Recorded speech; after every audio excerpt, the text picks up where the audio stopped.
buenos días, tengan todos y todas. Bienvenidos a este pequeño pero significativo acto que hemos preparado el día de hoy. En 1972, el Día Mundial del Medio Ambiente fue establecido por la Organización Mundial de las Naciones Unidas, mejor conocida por sus siglas como la ONU. El lema mundial del medio ambiente 2025 es sin contaminación por plásticos. Reducir el uso y el impacto que los plásticos tienen sobre los ecosistemas es responsabilidad de todos y todas.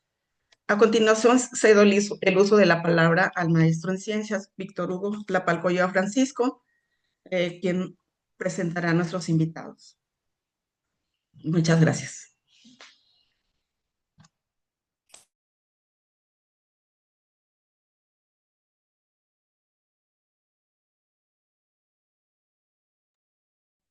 Hola, muy buenos días, estimados estudiantes de las carreras de Ingeniería Ambiental de las tres sedes, Tuxpan, Ciutitla y Álamo, del Instituto Tecnológico Superior de Álamo Temapache. Cada 5 de junio, el mundo se une para reflexionar y actuar en el cuidado del medio ambiente. En este sentido, la ingeniería juega un papel esencial.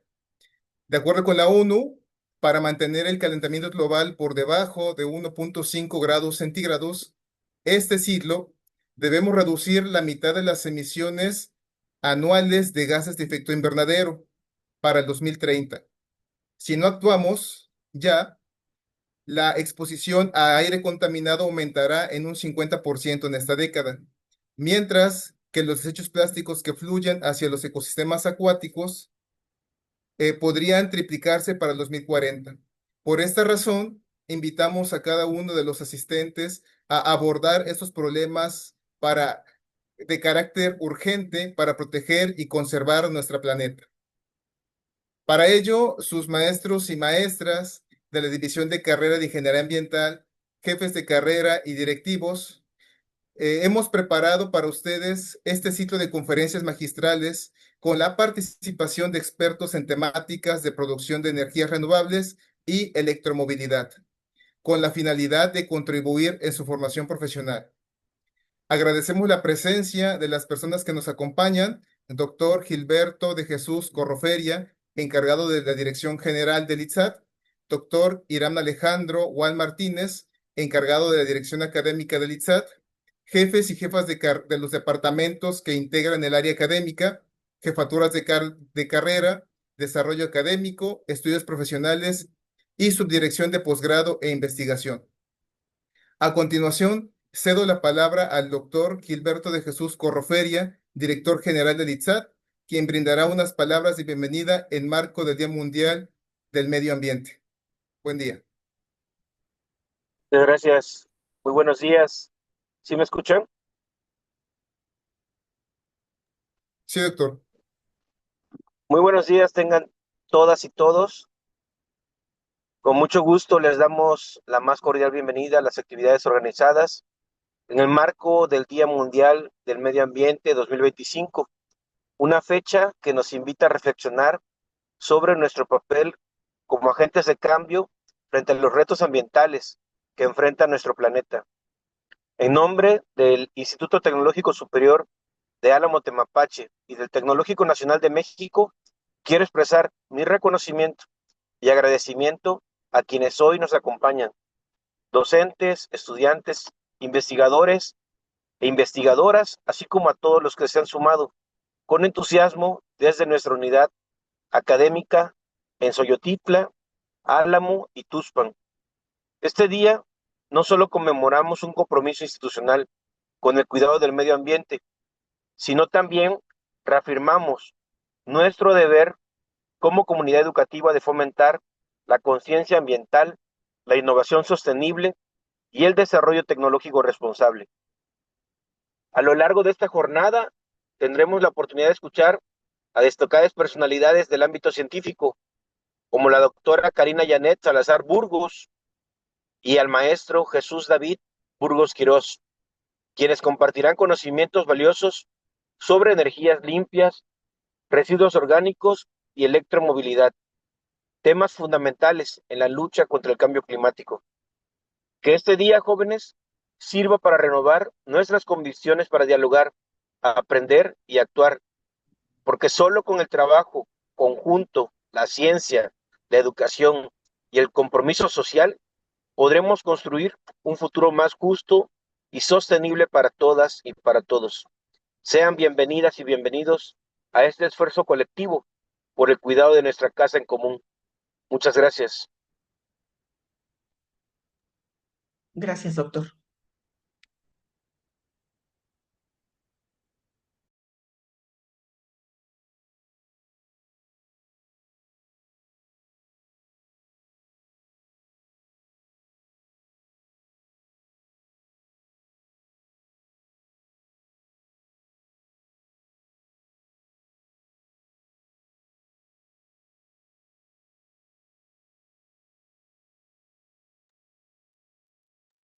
Bien, como dentro de nuestro marco del Día Mundial del Medio Ambiente, hemos preparado para ustedes una serie de conferencias magistrales en donde contaremos con la participación de dos expertos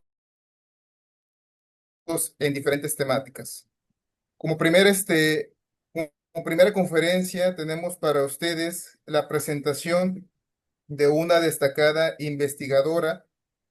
Su nombre es Karina Salazar Batres. Karina es una investigadora postdoctoral en el Instituto de Biotecnología de la Universidad Nacional Autónoma de México. Actualmente radica en Braunschweig, Alemania, donde desarrolla un proyecto de colaboración con la Universidad Técnica de Braunschweig en el Centro para Investigaciones Farmacéuticas. Su formación académica incluye un doctorado en Ingeniería Ambiental por el Instituto de Ingeniería de la UNAM, una maestría en Ciencias en Gestión Ambiental por el Instituto Politécnico Nacional y la Ingeniería en Química Ambiental por la Universidad Politécnica de Durango.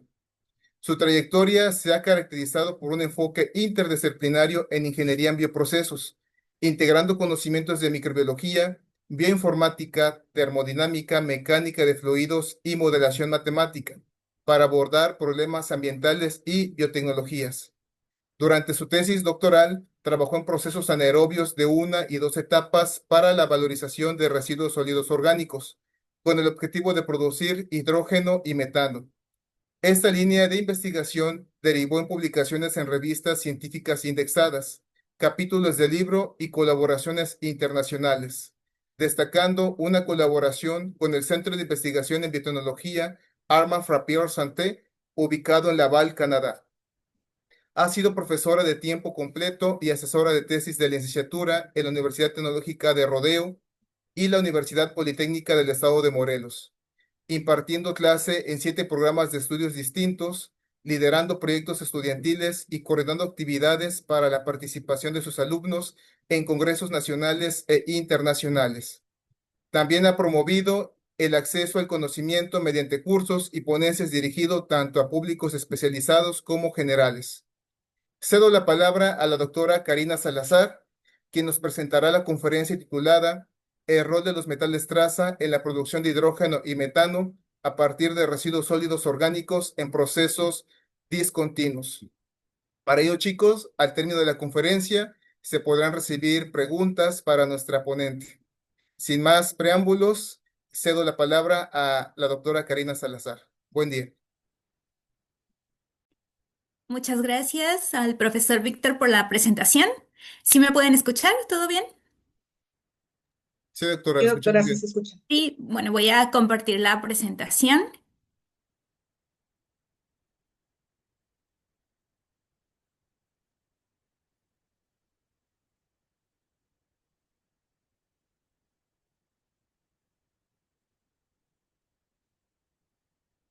Muy bien, pues ahí está.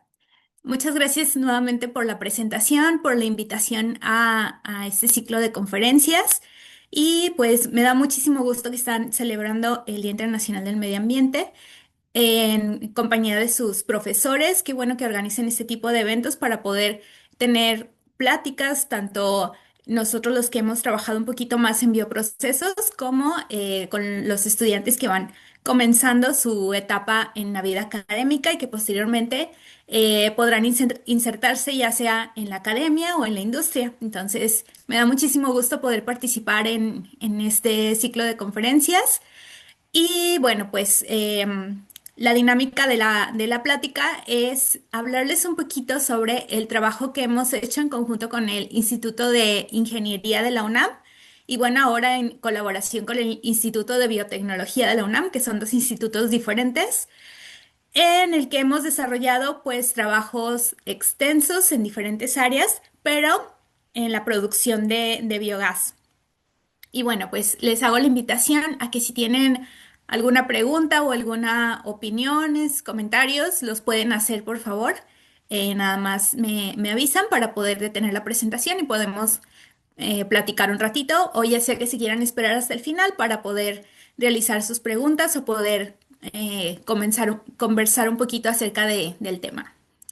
Bueno, entonces la charla que les preparé el día de hoy tiene por título El efecto de los metales traza en la producción de biogás a partir de residuos sólidos orgánicos en reactores discontinuos secuenciales en dos etapas, que es un poquito del trabajo que hemos realizado en el laboratorio de procesos avanzados de tratamiento de aguas, donde trabajamos con la producción de biogás. Bueno, entonces voy a comenzar hablando un poquito acerca de antecedentes generales de este tema. Como todos sabemos, hemos estado en los últimos años buscando fuentes o caminando hacia la transición energética, buscando fuentes de producción de energía que sean más limpias, amigables con el medio ambiente. Esto debido a todos los problemas ambientales que ha ocasionado el uso desmesurado de combustibles fósiles. Y bueno, en México no nos quedamos atrás, también hemos hecho avances importantes en la producción o bueno, hacia la transición energética y por supuesto en la producción de biogás. La producción de biogás, si lo vemos como un esquema muy simplificado, antes de adentrarnos más al proceso, podemos decir que utilizamos algún sustrato, lo ponemos adentro de un reactor y los microorganismos que nosotros inoculamos en ese reactor pueden descomponer esos sustratos para obtener una fracción gaseosa, el biogás, y ese biogás nosotros lo podríamos utilizar en la en la generación de energía eléctrica o también lo podríamos utilizar para la generación de calor al quemarlo. Eso es como una forma muy simplificada de ver el proceso.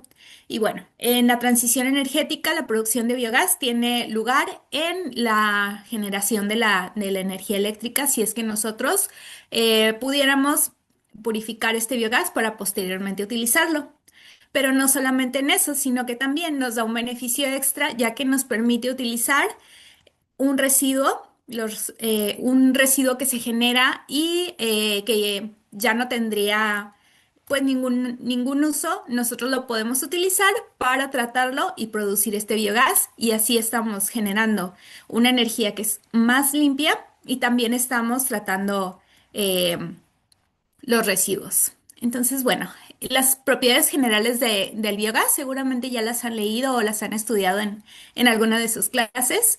Tiene un poder calorífico bastante alto y, bueno, nosotros podemos producir ya sea un biogás rico en metano, que sería una mezcla de dióxido de carbono con metano, o también podemos modificar un poco el proceso para producir biogás rico en hidrógeno. Entonces, ambos biogases tienen poderes caloríficos bastante altos y un contenido energético también bastante alto. Entonces, son biogases que nos sirven bastante y si nosotros pudiéramos trabajar o llevar a cabo este proceso, sí podríamos colocar la producción de biogás en este sentido de la transición energética que tanto nos hace falta y que vamos un poco atrasados en nuestro país a comparación de otros países donde ya llevan avances más importantes en este asunto de la transición energética. Entonces, nosotros todavía tenemos mucho que estudiar,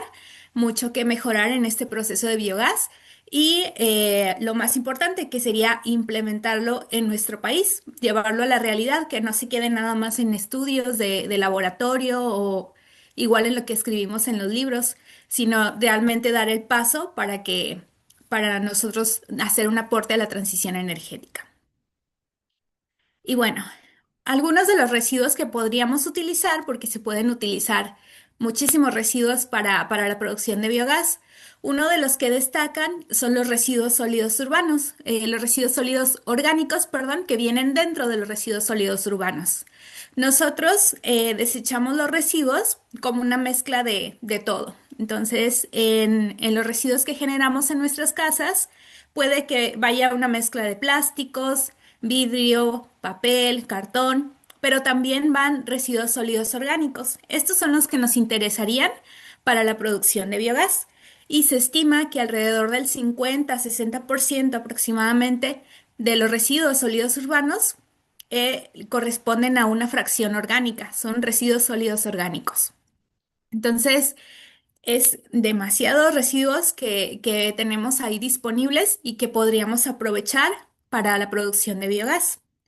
Aquí tenemos unas estimaciones de más o menos cuánto biogás podríamos generar, cuánto metano y cuánto hidrógeno podríamos generar por cada tonelada. Estas siglas SB son sólidos volátiles o nos lo podríamos imaginar como materia seca.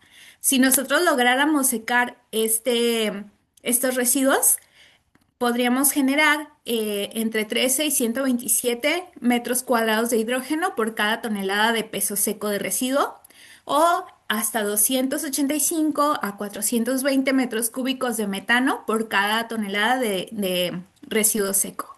Entonces, si nos damos cuenta, son números bastante grandes. Aquí tenemos unos residuos que se pueden aprovechar bastante bien para la generación de metano. Y otra ventaja es que, como sabemos, o en la mayoría de las ciudades grandes, los residuos sólidos los recolecta el municipio o los encargados de la ciudad, los recolectan y los llevan a una misma planta. Entonces nosotros ahí tenemos una ventaja porque todos los residuos ya están colectados y están juntos, donde nosotros podríamos colectarlos y llevarlos a una planta de producción de biogás. Lo que no pasa con otro tipo de residuos donde, por ejemplo, tenemos que ir haciendo las recolecciones en bastantes lugares, lo que nos lleva al consumo de combustibles para poder llevar los residuos de un lugar a otro, y pues eso es una desventaja. Entonces, bueno, por eso los residuos sólidos orgánicos son una alternativa bastante buena para poder generar este biogás. Bueno, entonces sonaría bastante bonito decir que de los residuos podemos obtener biogás, pero la realidad es que es un proceso bastante complejo y aquí es en donde existe una gran área de oportunidad para nosotros como ingenieros, ya que nosotros podemos mejorar este proceso para incrementar las productividades y los rendimientos de biogás, ya que si nosotros mejoramos el proceso, pues obviamente vamos a producir más biogás. Entonces, aquí está el reto para nosotros. ¿Cómo podemos hacer para producir más biogás, tratando pues mucho mejor a nuestros residuos? Y también, bueno, les comentaba que obtenemos la fracción gaseosa del biogás, pero también obtenemos un digestato, que sería como la fracción líquida. También este digestato pues va a estar enriquecido con muchos productos y entre menos productos contenga, pues será mucho mejor para nosotros, un proceso más eficiente. Y bueno, aquí tenemos una pequeña gráfica que es de estructura de la producción de energía primaria en un dato actualizado al 2018. Es el dato donde aparece la producción de biogás. Entonces, si vemos en la grafiquita, pues la mayor producción de energía primaria en nuestro país es el petróleo, obviamente. Entre otros destacan el gas natural, incluso la energía nuclear está un poquito más alta. Y las energías renovables en conjunto representan un 10%, dentro de las cuales pues tenemos la geoenergía, solar, eólica, hidroenergía, energía por biomasa, la quema de biomasa básicamente, y el biogás es solamente un 0,1%, lo cual es muy poquito, y pues casi ni siquiera aparece en las gráficas, hay que buscarlo de forma extra. Entonces, como les decía, aquí tenemos nosotros un área de oportunidad, ya que es un proceso bastante bueno que nos ayuda a tratar los residuos y además pues al producir energía eléctrica, ahí podemos tener una ganancia. Bueno, entonces estudiando un poquito más de cerca el proceso de digestión anaerobia, este proceso es bastante complejo. Pasan muchas cosas a la vez adentro del reactor. Nosotros ponemos un sustrato, un residuo, inoculamos con algunas bacterias y lo que pasan ahí son una serie de reacciones que ocurren todas, incluso pueden estar pasando todas las reacciones al mismo tiempo. Es un proceso bastante complejo, pero más o menos lo podríamos ver como está este mapita de aquí. Entonces, bueno, los residuos sólidos pueden ingresar a nuestro reactor en forma de proteínas, de carbohidratos y de lípidos. Si nosotros hacemos un análisis a nuestros residuos, básicamente vamos a encontrar estos tres grupos de moléculas en nuestros residuos, las proteínas, los carbohidratos y los lípidos. De ahí pasa a una etapa de hidrólisis. Se comienzan a hacer un poquito más pequeñas estas moléculas y nos forman aminoácidos, azúcares, ácidos grasos y alcoholes. También se forman productos intermedios mediante la fermentación, la segunda etapa. Se forman algunos ácidos, ácidos grasos, dentro de los más importantes, ácido acético, ácido butírico, son los más importantes para que nuestro proceso esté bien balanceado. Luego se pasa a una etapa de acetogénesis donde se forma el acetato y una mezcla de hidrógeno con dióxido de carbono. Finalmente, mediante la última etapa de la digestión anaerobia, la metanogénesis, que tiene varias rutas metabólicas, se forma una mezcla de gas compuesto por metano y por dióxido de carbono. Y bueno, este biogás, metano más CO2, puede tener composiciones variadas. Entre más metano tengamos, pues va a ser mejor. Vamos a tener mayor contenido energético y menor CO2, porque de aquí faltaría hacer una etapa de limpieza del biogás para poder enriquecerlo, que sea más rico en metano, que es el que nos interesa, porque como sabemos, el CO2 pues no es combustible, únicamente el metano es el que nos interesa. Entonces, mediante las mejoras que podamos hacer en el proceso, nos interesaría tener una mayor concentración de biogás. Y bueno, a grandes rasgos, ese es el proceso de digestión anaerobia, pero las protagonistas de esto son varios grupos de microorganismos. Aquí tenemos todo un ecosistema en donde, bueno, aquí puse los numeritos, 1, 2, 3, 4, 5 y 6. Cada una de estas etapas que previamente platicamos son llevadas a cabo por grupos de microorganismos. Bueno, algunos de los más importantes, las hidrolíticas y fermentativas, que son las que hacen pedacitos estas moléculas gigantes para que sea el proceso un poquito más rápido y puedan intervenir otro tipo de bacterias. Y en la última etapa tenemos a las arqueas metanogénicas, que las arqueas, si recordamos, pues son muy diferentes a las bacterias, son otro tipo de microorganismos y pues estas arqueas son las encargadas de la producción de metano en la segunda etapa, en la etapa de metanogénesis para la producción de metano. Pero bueno, entonces también es posible este proceso de digestión anaerobia acortarlo un poquito, inhibir la última parte con la finalidad de tener un biogás rico en hidrógeno. Como sabemos, bueno, el metano si lo quemamos nos va a dar como resultado, según la reacción química, CO2 más agua. Pero si nosotros producimos un biogás que es el hidrógeno, al quemarlo, el único producto que obtenemos es el agua. Por lo tanto, también, pues muchos investigadores se han puesto a trabajar en este proceso de fermentación oscura para ver si se puede obtener hidrógeno, cuáles son los rendimientos y qué tanto nos conviene, ya sea producir solamente hidrógeno o producir solamente metano, o como en mi caso, que me he enfocado en estudiar la producción de ambos gases. Entonces, bueno, si inhibimos la última parte, la metanogénesis, entonces nos quedamos con esta etapa de fermentación oscura y obtenemos un biogás, pero ahora rico en hidrógeno. En este proceso de digestión anaerobia hay muchísimas enzimas que están involucradas en el proceso. Se estima que aproximadamente tenemos 150 enzimas o incluso algunos autores reportan más enzimas. Entonces, destacan en el proceso de digestión anaerobia y fermentación oscura, que es un proceso intermedio, las metaloenzimas. Estas metaloenzimas, como su nombre lo dice, pues son enzimas, pero llevan un cofactor que es metálico, un metal.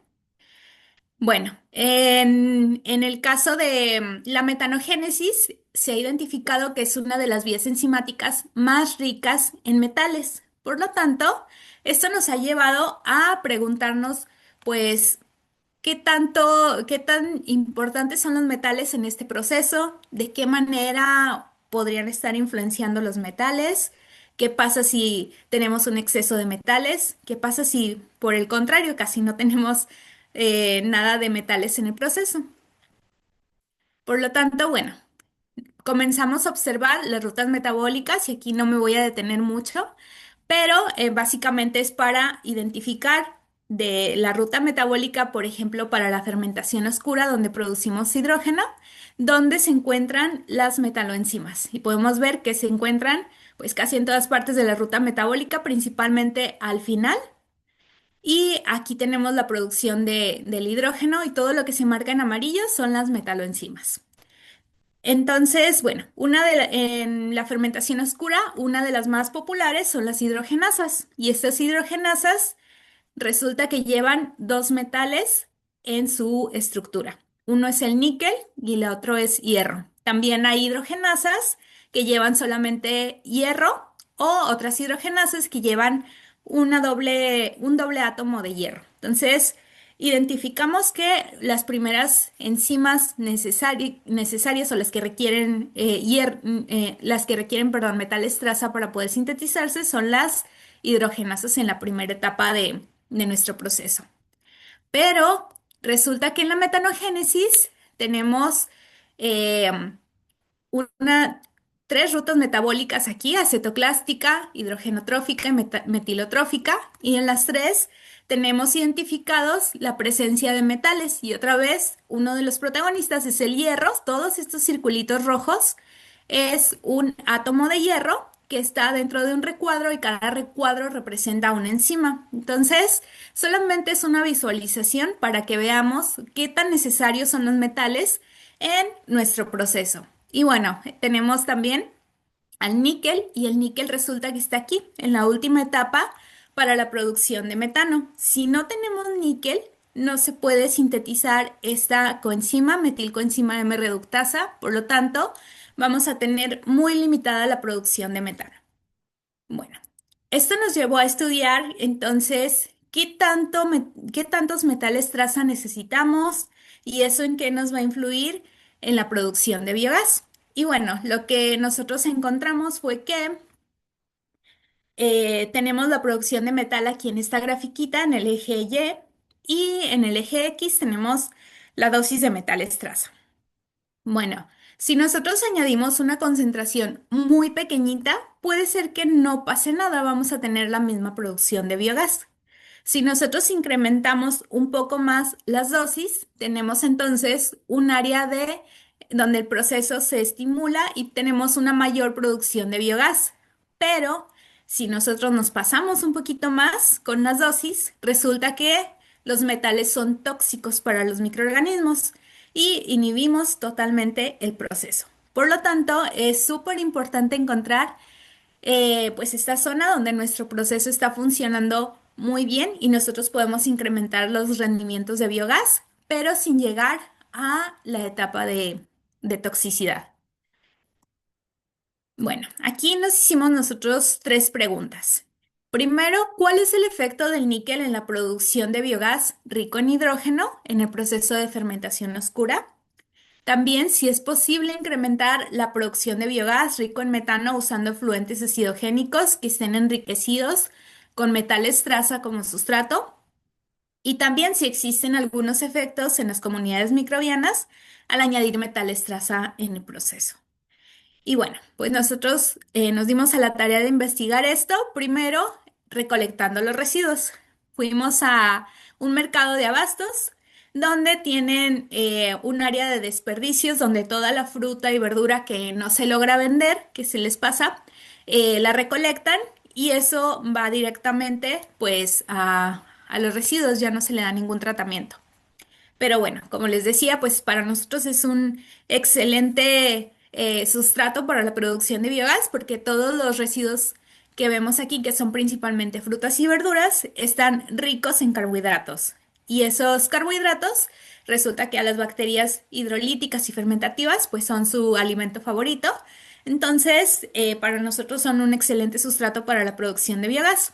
Aquí les muestro algunas imágenes de los tipos de muestreo que nosotros hacíamos para obtener nuestros sustratos. Y pues no solo eso, sino aquí si vemos la fotografía, se ve un poquito más limpio los residuos. Esa sería como la forma ideal para nosotros obtener nuestros residuos y poder trabajar con ellos. Pero la realidad es que cuando ya llegamos a la planta de separación de residuos, ellos separan el material orgánico de manera mecánica. Entonces, en realidad, pues son pilas gigantes. Aquí tenemos, a ver si se reproduce, tenemos un video donde estamos recolectando, entonces se ve que tenemos unas pilas gigantes de residuos y hay que llevarlos a un proceso de separación por métodos de cuarteo según las normas mexicanas. Y lo que nosotros podemos observar también es que aunque en la planta nos dicen que es material orgánico, pues en realidad este material orgánico aún lleva varias trazas de otros tipos de residuos que a nosotros no nos sirven para poder ponerlos adentro de un reactor. Por ejemplo, nosotros dentro del método de cuarteo determinamos que lleva residuos de papel, lleva plástico, lleva vidrio, huesos, bueno, muchos otros tipos de residuos. Y como les comentaba, pues eso no se puede poner dentro del reactor. Para nosotros lograr poner un sustrato dentro del reactor y producir el biogás, pues debe de ir bien fragmentado, incluso le damos varios pretratamientos y moliendas. Entonces, todos estos residuos, estos pedacitos de residuos que vemos aquí en las imágenes, pues no nos sirven para la producción de biogás. Hay que hacer todavía una separación manual, aunque ya se hizo una separación utilizando maquinaria pesada. Y bueno, pues estos residuos, una vez que ya los tenemos recolectados, los teníamos en el laboratorio, los llevábamos a los reactores y para eso armamos algunos reactores como los que vemos aquí en la imagen. Aquí este pequeño reactor nosotros lo utilizábamos para la producción de biogás rico en hidrógeno y bueno, trabajamos con un sistema en dos etapas donde aquí producíamos el biogás rico en hidrógeno. Se llevaban a cabo las etapas fermentativas, acidogénicas. Recolectábamos el efluente y este efluente era alimentado a una segunda etapa, a un reactor rico en metano, y así teníamos una doble producción, tanto biogás rico en hidrógeno como biogás rico en metano. Y bueno, podríamos hacer un gran número de experimentos dentro de estos reactores, podríamos cuantificar el biogás.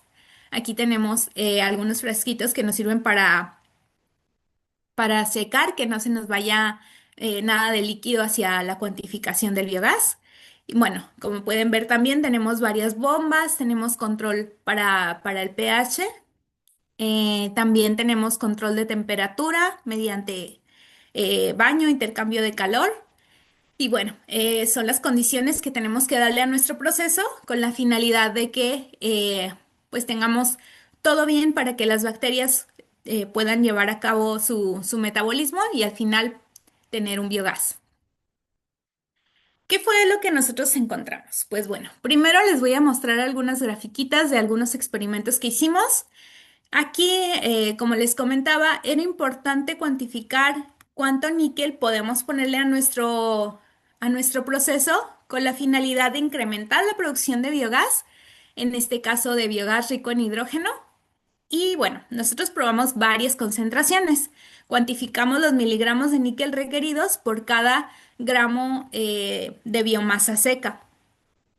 Y lo hicimos en dos experimentos separados. En la primera gráfica pusimos como sustrato glucosa. La glucosa se utiliza mucho como un sustrato modelo porque pues no lleva ninguna otra cosa que nos impida que el proceso no se vaya a realizar de manera correcta. Únicamente tenemos nuestro inóculo, las bacterias, más su alimento, la glucosa, y obviamente algunos nutrientes. Entonces, bueno, lo que nosotros encontramos fue que sí existe un incremento en la producción de biogás si nosotros incrementamos la concentración de este metal, del níquel.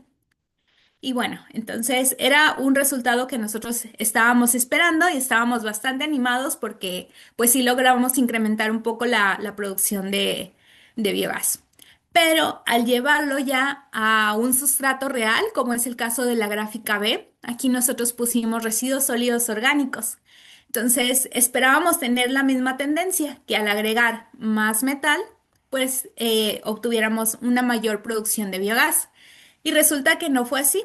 Resulta que al poner nuestros residuos, nuestro sistema se convierte en un sistema más complejo. Pero bueno, pues también son resultados que, aunque no es lo que esperamos, nos da mucho para poder estudiar, nos genera muchas preguntas que al final nosotros tenemos que responder.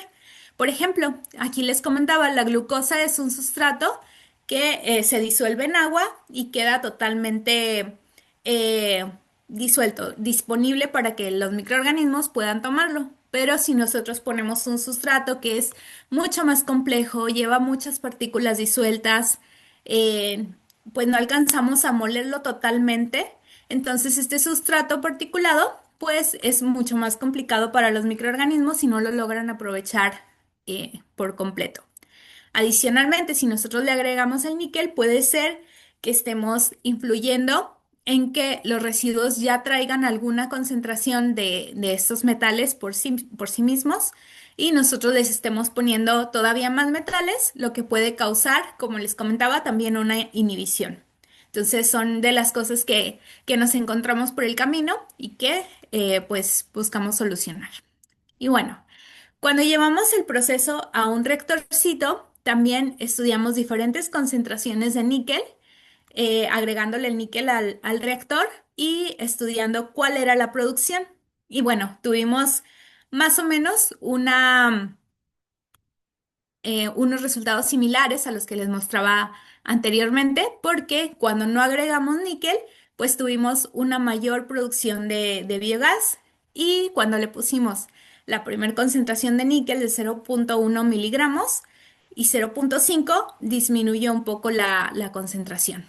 Pero después nos dimos cuenta, después de los experimentos, que uno de los factores que tendríamos que considerar, que era súper importante, era el tiempo de retención dentro del reactor, ya que aquí nosotros teníamos algunos ciclos de operación que duraban 24 horas. Sin embargo, pues ese periodo era demasiado largo para que los microorganismos estuvieran en contacto con este metal traza y puede ser que esto les estuviera causando un daño. Entonces, bueno, dentro de estos experimentos, aunque pues son cosas que, como les comentaba anteriormente, no esperábamos, aún así aprendemos mucho y lo podemos aplicar en experimentos posteriores para obtener mejores resultados. Y bueno, otra de las cosas que es importante estudiar en estos procesos de producción de biogás es qué se genera dentro del reactor. Una cosa es el biogás, que viene pues en la fase gaseosa, lo podemos estudiar su composición en cromatógrafos, pero también se nos genera un licor mezclado dentro del reactor y un digestato cuando ya es el efluente. Y bueno, lo que nos interesa es qué es lo que tiene, qué es lo que tiene esa mezcla. Sabemos que se generan ácidos orgánicos y los más importantes que nos interesan son el acetato y el butirato. Si tenemos una producción aproximadamente del doble de acetato que butirato, entonces nuestro proceso de fermentación oscura para producción de hidrógeno podemos decir que está funcionando bastante bien. Y bueno, siempre vamos a tener trazas de otros ácidos orgánicos generándose en el proceso. Pero lo que nosotros descubrimos también es que el níquel influía fuertemente en la producción de otros metabolitos, como por ejemplo en la producción de caproato. Era algo que no se esperaba en el proceso también, pero se empiezan a generar otros metabolitos secundarios que nos pueden estar hablando de cómo está funcionando nuestro proceso. Estos metabolitos secundarios puede ser que nosotros los quisiéramos extraer y utilizarlos para otra cosa. Tienen un gran uso en otras industrias, por ejemplo, en la industria alimentaria, se pueden extraer y pues purificar para otros usos. Pero a nosotros lo que nos interesaba es el hidrógeno. En este proceso nosotros queríamos pues incrementar nuestras producciones de biogás. Entonces, la generación de otros metabolitos, aunque puede ser interesante, en nuestro caso no nos interesaba tanto. Por lo tanto, lo que decidimos fue mejorar nuestro proceso, tomar todo este aprendizaje que generamos en estos experimentos y intentar mejorarlos para que el próximo experimento saliera un poco mejor. Y bueno, lo que hicimos fue, en vez de adicionar solamente un metal, adicionamos dos, tanto níquel como hierro. Y estudiamos cuál era la producción de hidrógeno. Y también en la siguiente gráfica estudiamos no solamente la generación de hidrógeno, sino también cuántos sólidos se nos estaban removiendo en el proceso. Hicimos algunas grafiquitas para saber cuáles eran las mejores concentraciones tanto de níquel como de hierro que nosotros podríamos posteriormente aplicar en un reactor. Y bueno, aquí lo que hacemos es hacer un gran número de experimentos, pero los hacemos en reactores más pequeñitos. De esta manera, nosotros podemos hacer más experimentos sin gastar tanto dinero, sin gastar tantos reactivos y podemos aprender o en estos experimentos en batch pequeñitos podemos obtener muchos resultados que podemos después aplicar en un reactor grande. No nos conviene tanto estar experimentando en reactores grandes por el mismo motivo que les comentaba, son más caros, nos involucran más trabajo, por lo tanto es mejor hacer experimentos por partecitas. Primero en batch con reactores pequeñitos y después llevarlos a un proceso más grande, escalar los procesos. Bueno, ¿qué aprendimos con este experimento? Fue que si utilizamos una dosis de níquel de aproximadamente 0,25 miligramos por litro y 334 miligramos de hierro, podemos incrementar las producciones de hidrógeno. Eso lo llevamos entonces al reactor, escalamos el proceso y lo que obtuvimos fue esta gráfica. Se las explico en un momento. Cada una de las flechitas rojas es un símbolo de dónde, en qué ciclo añadimos los metales a nuestro reactor. Y de este lado tenemos la productividad y del otro lado tenemos los rendimientos. Bueno, como sabemos, una productividad nos indica los mililitros de biogás que estamos generando por cada litro por día. La productividad nos indica por unidad de tiempo cuánto estamos generando, pero también nos interesan los rendimientos. Los rendimientos nos dicen cuántos mililitros estamos generando por cada gramo de sustrato que estamos añadiendo. Entonces, ambas medidas son muy importantes y en la ingeniería siempre utilizamos las dos, tanto la productividad como los rendimientos. Bueno, en los primeros 25 ciclos fue como nuestro blanco, nuestro control. ¿Qué es lo que pasa con el proceso si nosotros no le añadimos nada de metales? Bueno, lo que pasa es que el proceso nos está generando aproximadamente 1,5 litros de biogás con un rendimiento de aproximadamente 30 mililitros por cada gramo de materia seca. ¿Qué pasa cuando le añadimos los metales en el proceso de fermentación oscura? Resulta que la productividad y los rendimientos bajan. Sin embargo, este es un comportamiento normal y esperado debido a que los microorganismos tienen que acostumbrarse a la presencia de los metales antes de poder igualar los rendimientos. Y bueno, cada una de las flechitas, como les comentaba, es la adición de los metales. Y a pesar de que no pudimos alcanzar rendimientos mayores en esta primera etapa, nosotros quisimos llevar el proceso hasta el límite. Queríamos ver incluso si era posible inhibirlo para tener esa medida que resultaría ser más importante para otros investigadores. También es importante decir hasta qué límite podemos llevar nuestros sistemas antes de causar, por ejemplo, una inhibición. Y bueno, Viene entonces la segunda etapa, donde nosotros utilizamos los digestatos que producimos en una primera etapa para en una segunda etapa producir el metano. Ahora ya no es productividad de hidrógeno, es productividad de metano. Aquí resulta que el proceso es lo contrario al primer reactor. En el primer reactor parece que los metales le estaban haciendo daño, parece que no podíamos incrementar los rendimientos. Acá pasó exactamente lo contrario porque en los primeros ciclos de operación resulta que el proceso se inhibió por completo. Cuando no le poníamos metales, no resistió el proceso la carga orgánica que le estábamos poniendo, la carga de los efluentes acidogénicos. Resulta que tuvimos que volver a comenzar el proceso, reinocular otra vez con nuestros microorganismos y ahora sí, en cada una de las flechitas azules son los efluentes acidogénicos enriquecidos con los metales traza. Y aquí el proceso funcionó mucho mejor, obtuvimos productividades bastante altas a comparación de otros procesos que se habían estudiado. Incluso después de poner cada uno de los efluentes acidogénicos enriquecidos con los metales, resulta que nuestros rendimientos se incrementaban.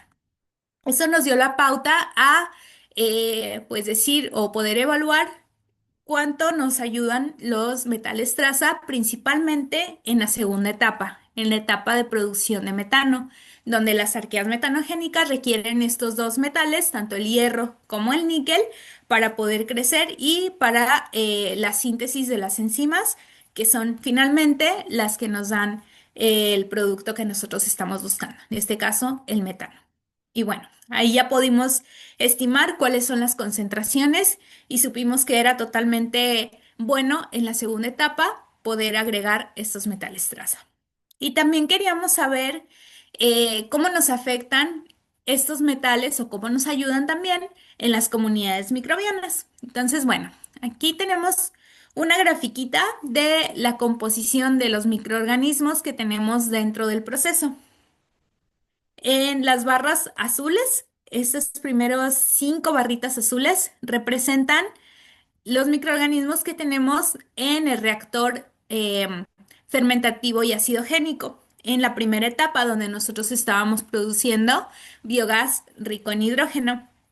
Resulta que no tenemos nada de diversidad de bacterias, únicamente tenemos el género Firmicutes. En este género Firmicutes tenemos bacterias muy interesantes que son las Clostridium. Las Clostridium, este género de Clostridium, son bacterias bastante buenas, tienen la capacidad de formar esporas, sobreviven a condiciones ácidas y son pues realmente buenas para producir, perdón, este biogás rico en hidrógeno. Entonces, resulta que a través de los ciclos, aunque nosotros le añadiéramos metales, nuestras comunidades microbianas dentro del proceso fermentativo, pues no llegaron a cambiar mucho.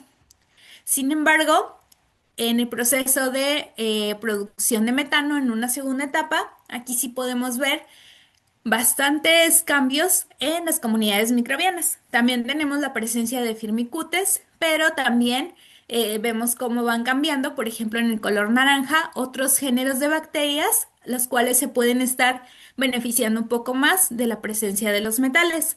Las bacteridotas en el filum de color naranjita son las que incrementaron un poquito más. Mientras que estos de color lila, las bacterias, las sinergéticas, pues son las que disminuyen un poquito más. Y bueno, así es más o menos como nosotros estudiamos estos procesos de ver cómo es que van cambiando nuestras comunidades microbianas a lo largo del tiempo y en diferentes condiciones, digamos, con metales y sin metales. También vemos aquí un dendrograma. Estos dendrogramas nos dan información de cómo se van clasificando nuestras comunidades microbianas. Aquí estudiamos nosotros cuáles comunidades microbianas tenemos en un reactor fermentativo y cuáles comunidades tenemos en un reactor metanogénico. Y nosotros pusimos todas las muestras juntas y el programa solito las divide por qué grupos de comunidades microbianas tenemos tanto en un reactor como en otro. Entonces, obviamente todas las bacterias acidogénicas, las que comienzan con la letra A, quedaron en un lado del dendrograma, diciéndonos que, bueno, es un proceso completamente diferente y podemos encontrar bacterias diferentes a las del otro proceso. En el reactor metanogénico podemos encontrar este grupo de bacterias de acá. Entonces, ahí teníamos la primera clasificación de bacterias en un lado y en otro. Pero hicimos una segunda clasificación. La primera es sin metales traza y con metales traza, al menos en el reactor metanogénico, nos indica que hay cambios. Las comunidades microbianas se adaptan y cambian a las condiciones que nosotros estemos añadiendo, por ejemplo, sin metales a con metales. Lo mismo pasó en el reactor acidogénico, donde la muestra que no contenía metales traza queda por un lado y por el otro lado quedan las muestras que sí contienen metales traza, y esto nos habla de una evolución en nuestras comunidades microbianas y cómo ellas van cambiando a través del tiempo. Esto nos da mucha información. Por ejemplo, ya a la hora de estar trabajando en un proceso, nos damos cuenta cómo va evolucionando y podemos ir nosotros notando qué microorganismos tenemos, y también si detectamos algún cambio, puede ser que este cambio venga por cambios en nuestras comunidades microbianas. Y bueno, acá les presento, este tipo de gráfica es bastante común en el estudio de microorganismos, microbiología, donde podemos tener, por un lado, dos procesos diferentes. Entonces, aquí se nos da información de cuáles son finalmente los géneros más importantes que nosotros teníamos en nuestros reactores. Todo lo que queda en el centro es que pues no es significativo, al menos estadísticamente no es significativo. Lo que sí es significativo y que nos indica este análisis que debemos de tener cuidado son los que quedan en los extremos. Aquí tenemos a las megasfaeras. Estas megasfaeras se formaron en el primer reactor, en el reactor acidogénico.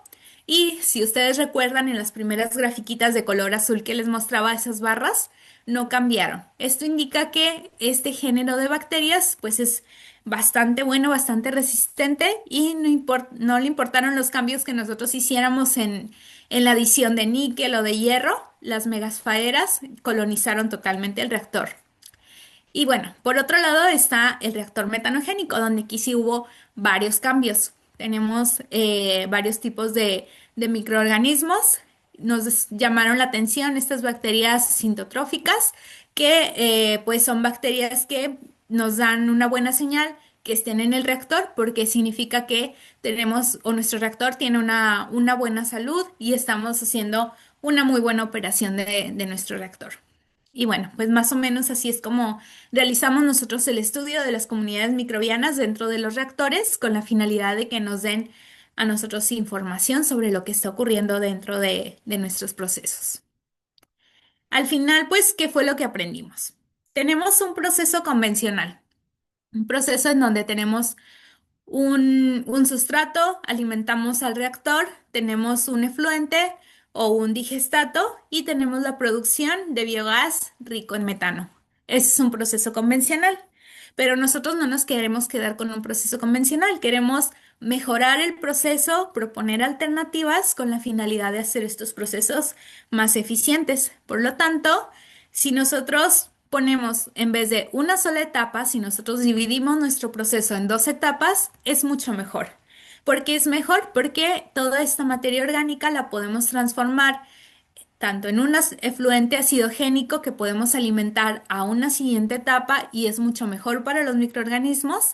Y por otra parte, porque podemos producir tanto un biogás rico en hidrógeno, que si recordamos que al quemarlo nuestro único producto va a ser agua, como el biogás rico en metano, que es el más común y el más buscado, el más típico en este proceso de digestión anaerobia.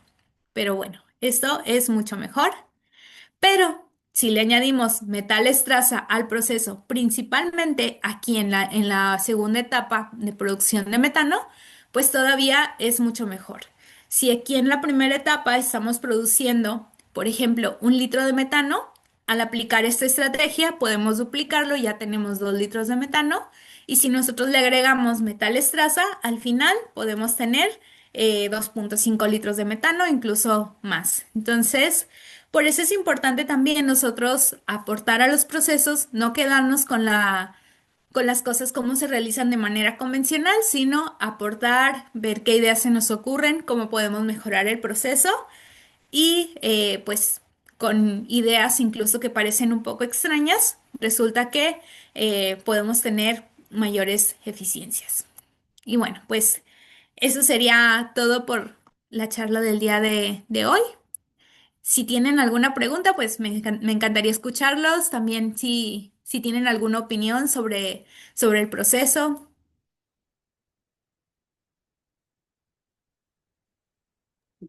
Bien, agradecemos la participación de la doctora Karina Salazar. Chicos, compañeros, asistentes, solicitamos sus preguntas por el chat, por favor, quien tengan algún comentario al respecto o alguna duda, las estaremos leyendo a través del chat.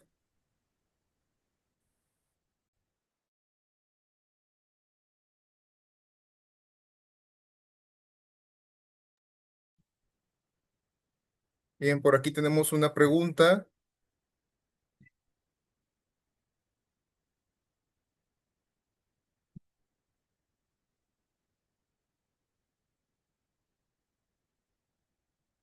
A ver, un momento.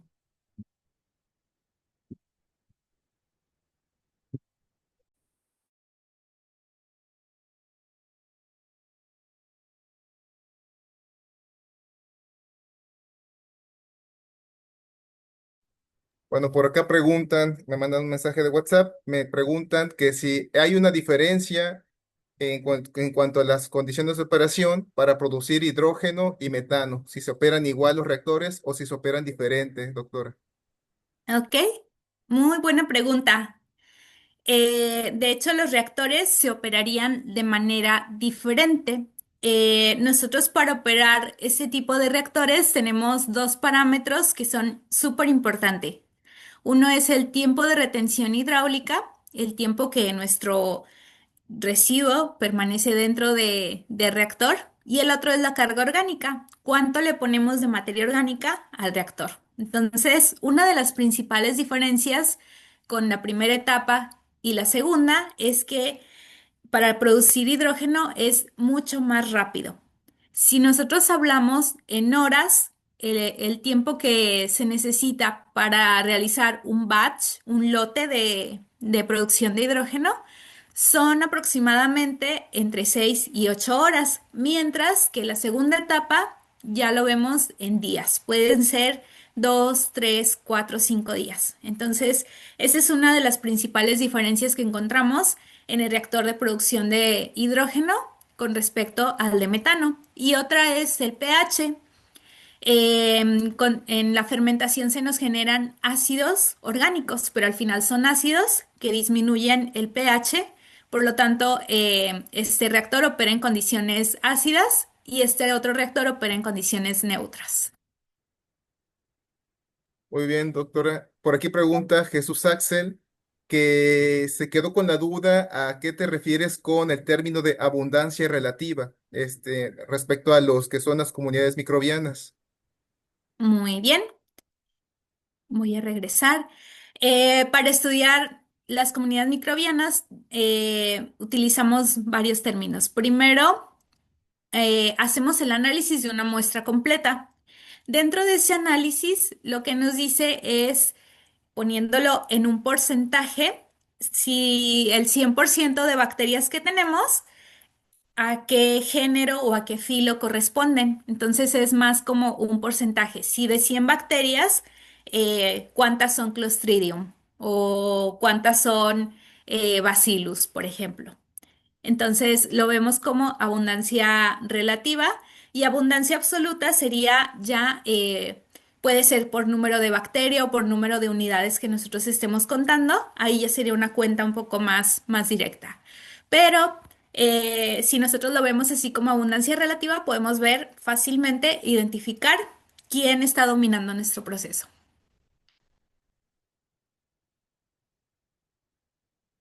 Por acá, Iván, no sé si me podrías apoyar. El alumno Alino Alcántara le gustaría hacer su pregunta con su voz. si es posible o si no que le solicitamos que la escriba. Bueno,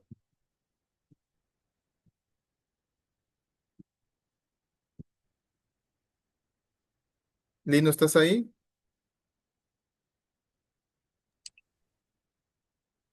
Sí, Ah, ok. así puedo hablar. Adelante, Lino, por favor. Hola, buenos días. Yo tengo varias preguntas. Bueno, la primera es, ¿cuáles son las principales ventajas de la fermentación oscura frente a los otros procesos para la producción de biogás? ¿Ok? Una de las principales ventajas es que nosotros queremos trabajar con energías que sean limpias. Entonces, el hidrógeno al quemarse en la reacción química para poder quemar este hidrógeno, para poder transformarlo en energía eléctrica, nos estaría generando nada más como producto agua. Sería H2 más oxígeno, genera H2O, genera el agua. Entonces, por eso es súper importante para nosotros y nos estamos enfocando mucho en la producción de hidrógeno. A comparación del metano, cuando quemamos metano, CH4 más O2 nos genera CO2 o monóxido de carbono, que es todavía un poquito peor. Entonces, por eso nos interesa mucho el hidrógeno y bueno, pues por otra parte también el metano, que no tiene que quemarse así como les digo en la reacción química, se puede hacer en condiciones controladas, pero en cuanto al hidrógeno, esa sería una de las principales ventajas y también es que el hidrógeno tiene muchas otras aplicaciones, no necesariamente tenemos que quemarlo, puede aplicarse en muchísimas áreas. Ok, gracias. Otra de mis preguntas es que si existen parámetros operativos críticos para maximizar la producción del biogás. Sí, claro. En esta charla yo me centré un poquito más en los metales traza, que son micronutrientes. Otro de los que se pueden agregar son macronutrientes, pero bueno, eso sería ya como lo último que podríamos probar para mejorar el proceso. Pero ¿qué es lo primero que podemos mejorar para optimizar nuestros procesos? En los reactores, si ustedes se fijan, tenemos varias cosas. Tenemos o podemos controlar ya sea el pH, podemos controlar la temperatura, pero algo de lo que yo diría que es mucho, mucho más importante es la agitación. Aquí tenemos la representación de la agitación con una flecha más un agitador. Si ustedes llevaron la materia de mecánica de fluidos, pueden recordar un poquito que tenemos parámetros súper, súper importantes que no podemos dejar pasar. Y son importantes también para poder escalar el proceso. Si nosotros no cuidamos estos parámetros, pues básicamente no podemos escalar el proceso. ¿Se acuerdan, por ejemplo, del número de Reynolds, la agitación, viscosidad, fuerza de cizallamiento, fuerzas viscosas? Todos esos parámetros son súper importantes y no los podemos dejar pasar en un proceso. Y están relacionados con la agitación. ¿Qué tanta agitación podemos nosotros poner a nuestro proceso para, al final, la agitación lo que hace es poner en contacto los microorganismos con el sustrato? Y en este caso, los procesos anaerobios no requieren aire, pero sí en otro tipo de procesos que sí son o que requieren aire, pues la agitación también es poner en contacto a los microorganismos con todo lo que necesitan para realizar su metabolismo. Entonces, parámetros operativos que podemos controlar, temperatura, pH y uno de los más importantes, agitación.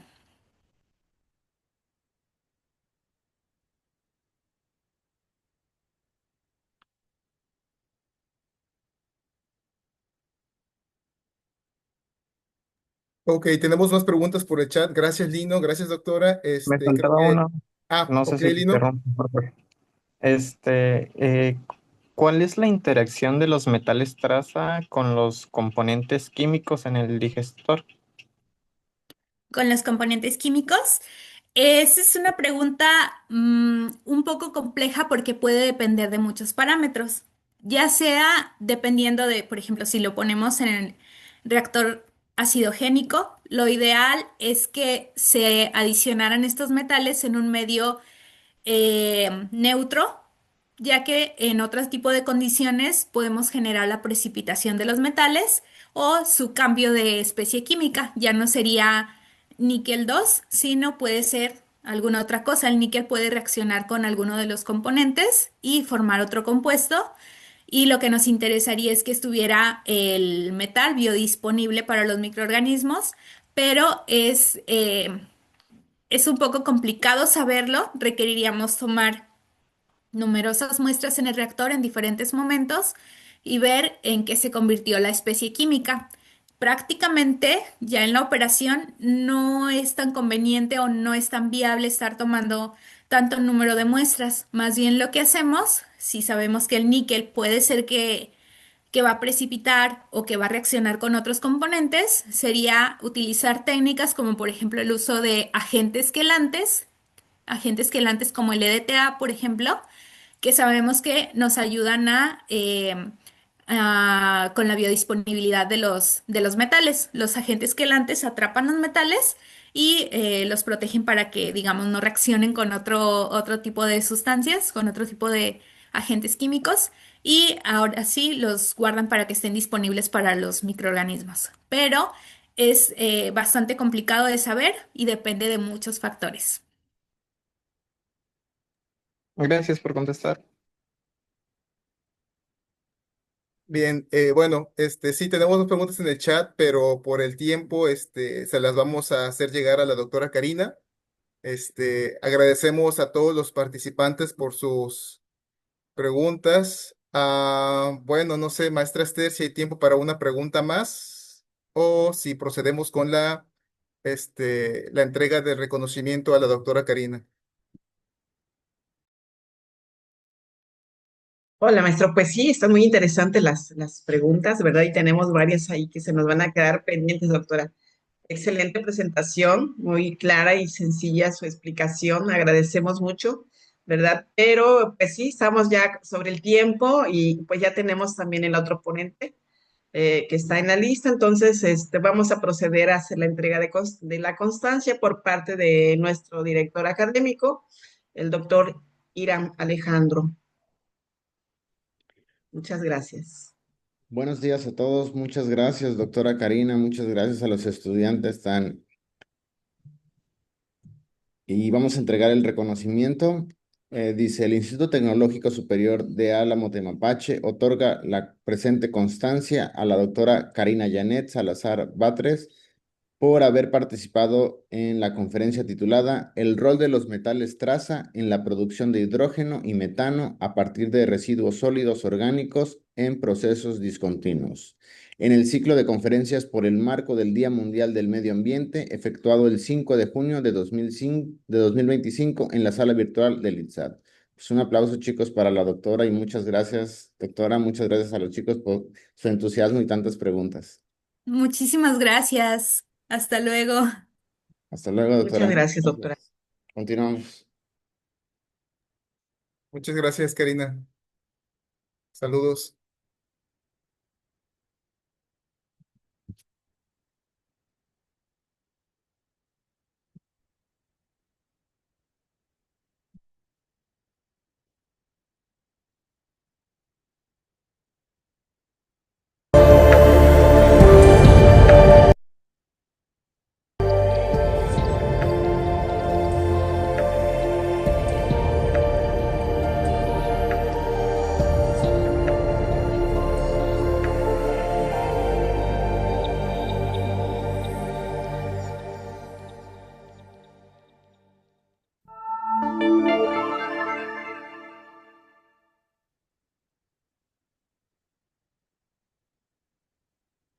Bien, sí me escuchan, ¿verdad? Sí, profe. Ok. Sí, maestro. Muchas Profe. gracias. Bueno, continuando con el Sí, programa del día de hoy, tenemos la participación de la segunda conferencia a cargo del maestro Jesús David Burgos Quirós. Antes de ello, haré una lectura de su semblanza. Jesús David Burgos Quirós es ingeniero mecánico eléctrico con estudios de maestría en ingeniería industrial y domótica y hogar digital y especialista en energías renovables, parques eólicos, sistemas solares, legislación ambiental, políticas de cambio climático, soldadura fallas mecánicas e inspecciones industriales. Jesús Quiroz tiene trayectoria internacional en ingeniería ferroviaria, donde ha sido jefe de la obra CAFA en España, con proyectos en trenes ligeros y pesados en varios países. Ha sido representante técnico ante clientes internacionales y participado en el diseño de trenes eléctricos, subestaciones y talleres de mantenimiento conforme a normativas locales, así como también el análisis forense de accidentes ferroviarios, solución de fallas y optimización. Su experiencia profesional se ha destacado como docente titular en el Tecnológico Nacional de México, Campus Ciudad Victoria, con enfoque en energías renovables. Ha sido representante del TECNM en el Programa Internacional de Capacitación en Energías Renovables en China en el 2024, patrocinado por el gobierno chino. Diseñador curricular, coordinador de proyectos con impacto en industrias, academia y gobiernos, entre otros. Como consultor de energía, ha participado como asesor del gobierno de Tamaulipas en el cambio climático, electromovilidad y desarrollo energético sostenible, y es coautor del proyecto de impulso a la electromovilidad en Tamaulipas del 2025. Cedo la palabra al maestro Jesús Quiroz, quien nos presentará la conferencia titulada Retos de la electromovilidad en México. Bienvenido, maestro Jesús. La palabra es para usted. Hola, buenos días a todos. Primero voy a compartir mi pantalla para ver la presentación. Por favor, díganme si es visible la presentación. Sí, maestro. Ahí está.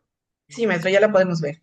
Perfecto. Bueno, voy a tratar de hablarles de un tema que se llama Retos de la electromovilidad en México.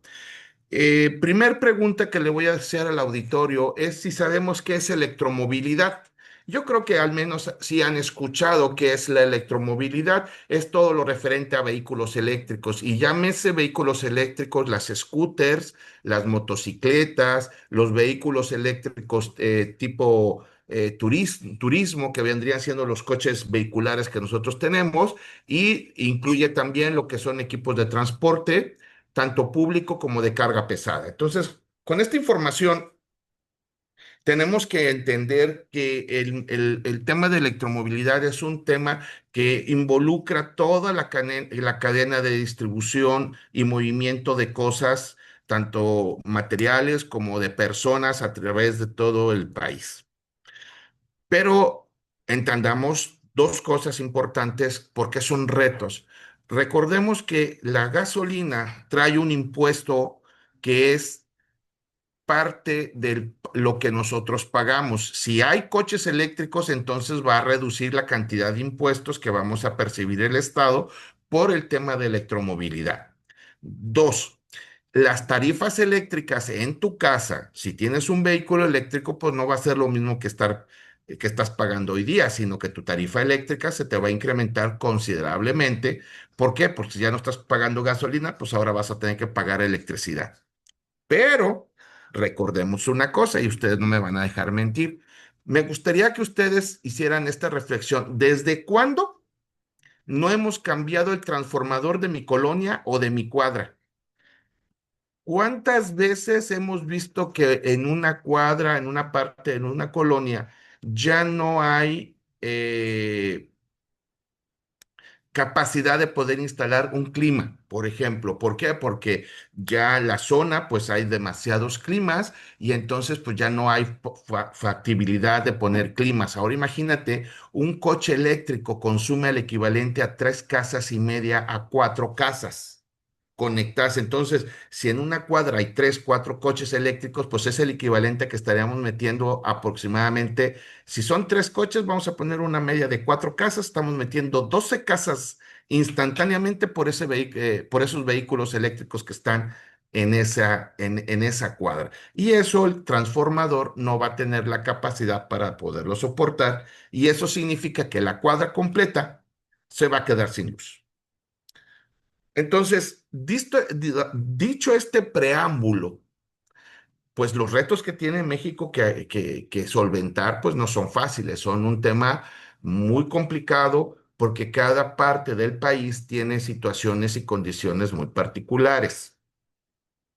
Ustedes me podrán decir, bueno, pues yo estoy en Veracruz y pues en Veracruz pues no tenemos esa problemática. Pues sí la tienes, porque la energía eléctrica se distribuye generalmente para las grandes áreas de consumo. Llámese esas grandes áreas de consumo la Ciudad de México, la Ciudad de Guadalajara, la Ciudad de Monterrey, que son nuestros, digamos, nuestros grandes polos de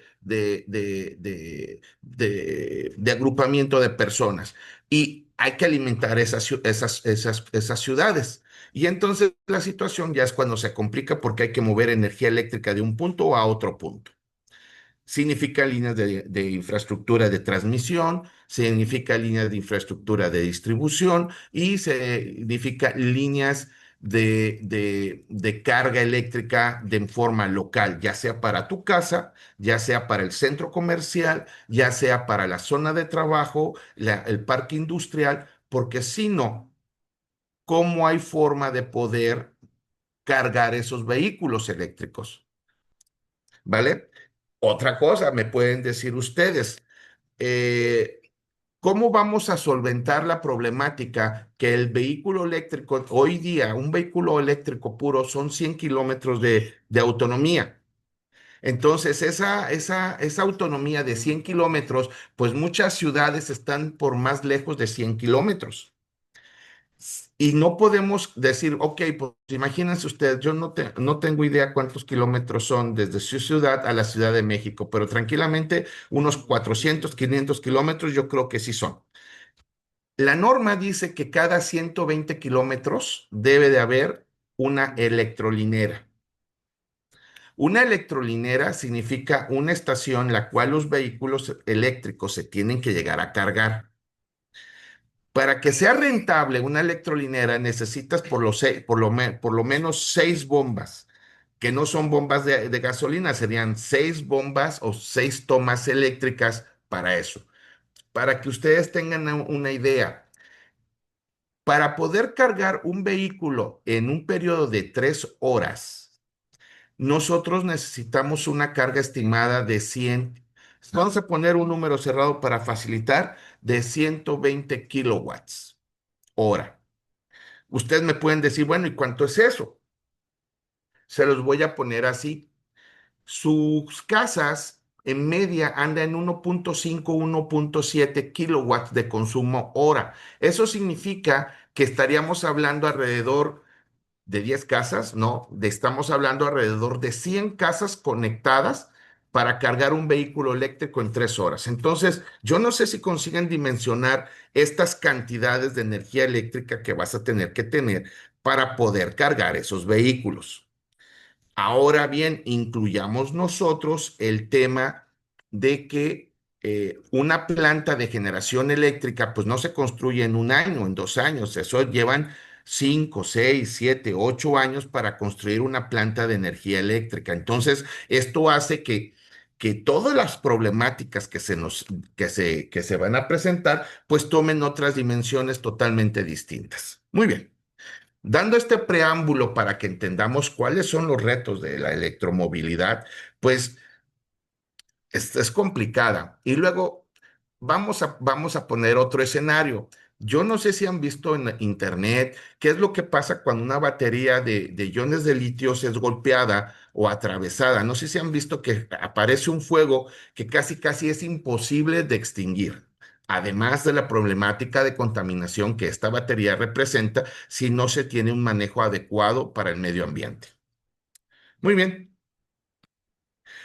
La infraestructura de carga es insuficiente. Hoy día existen en México alrededor de 4,000 electrolineras registradas, pero el 70% están con problemas y solo el 30% de esas 4,000 electrolineras están en condiciones lo suficientemente aceptables para poder brindar el servicio de carga eléctrica. Pero lo que no se dice es que no podemos tener más de 3 vehículos conectados a la vez. Ahora, imagínense que tienes que tener 7, 8 o 9 o 10 o 15 o 20 vehículos que hay que cargar. Simplemente vean ustedes qué es lo que pasa en una gasolinera cerca del lugar donde ustedes viven. ¿Cuántas veces has visto 4, 5, 6, 7 vehículos cargando gasolina al mismo tiempo?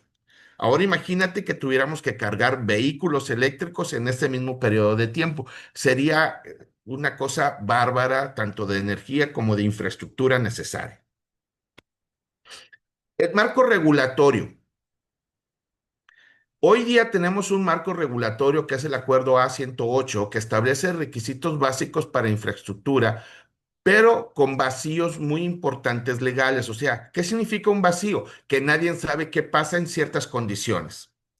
Ese es un problema que nosotros, que los que estamos metidos en el área, hemos tratado de encontrar la forma y encontrar la metodología necesaria para poder solventar esos espacios legales que existen en México.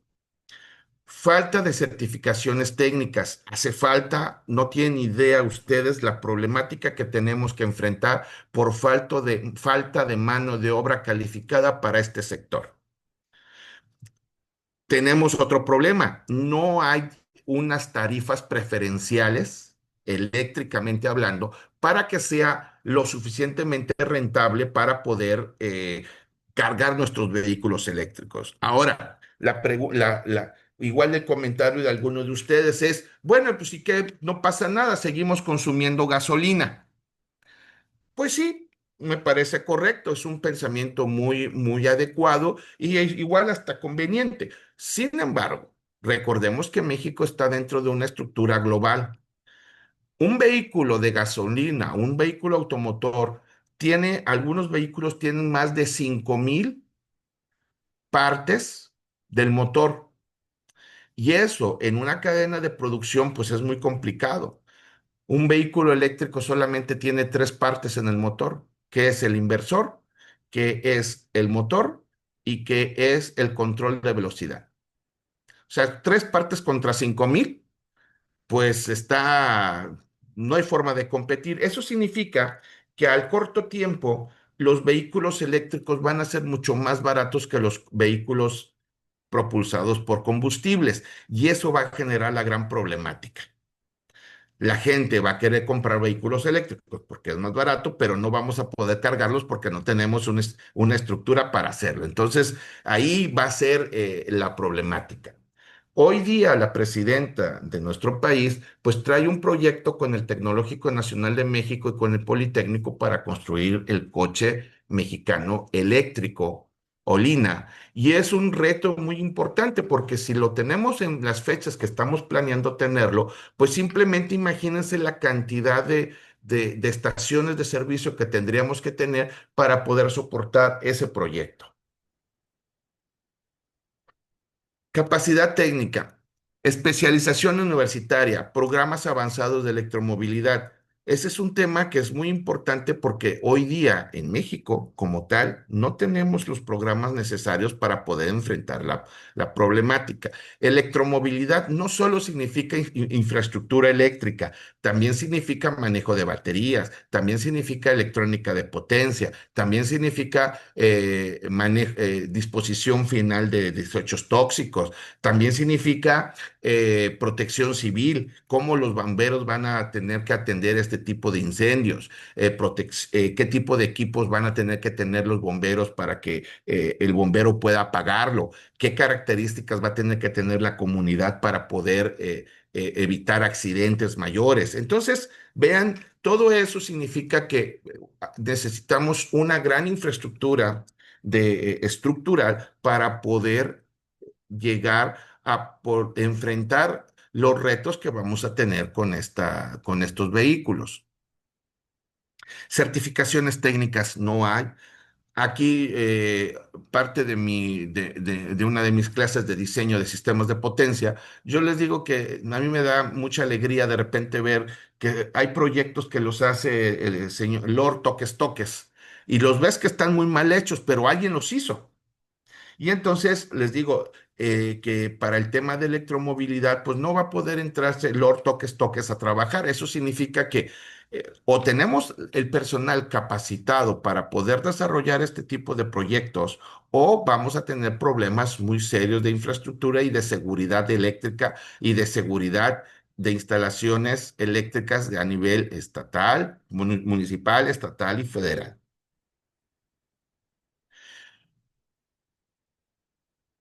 Según la CONUE, en el 2023 existe un déficit de 15,000 técnicos capacitados para atender la infraestructura necesaria.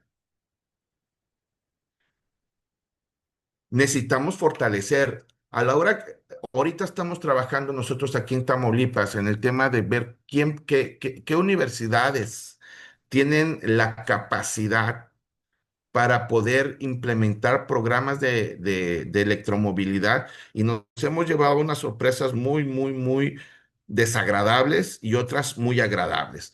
Pero en lo general, México no está preparado para poder enfrentar esta área de oportunidad. Y la cosa es muy simple.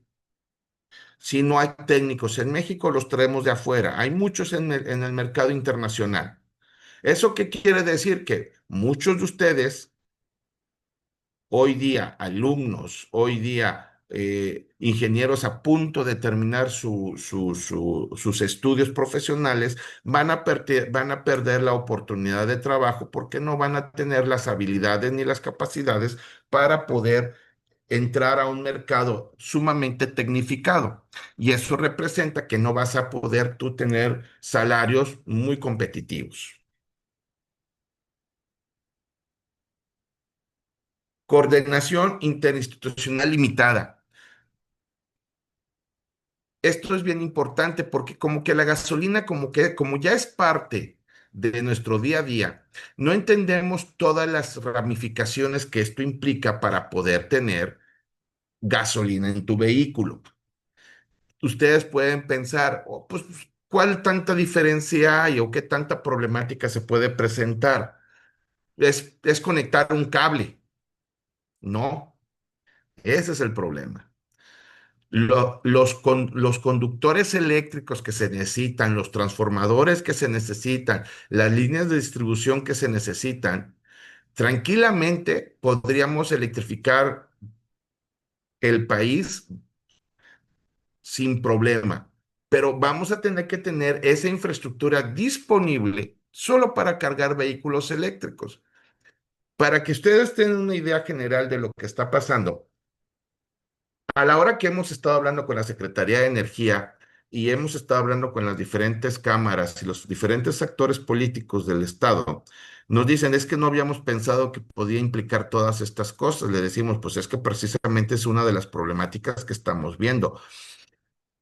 Protección Civil, Secretaría de Desarrollo Urbano, Secretaría de Desarrollo Rural, Secretaría de Desarrollo Ambiental, incluso la Secretaría de Economía, la Secretaría de Energía, todos ellos que son actores directos de toda la infraestructura y todo lo que implica la electromovilidad, no tienen claro cómo van a tener que interactuar entre ellas para poder solventar tantos permisos para instalaciones, permisos vehiculares, permisos de peritaje y otro montón de cosas que se necesitan para poderle dar vida al tema de electromovilidad.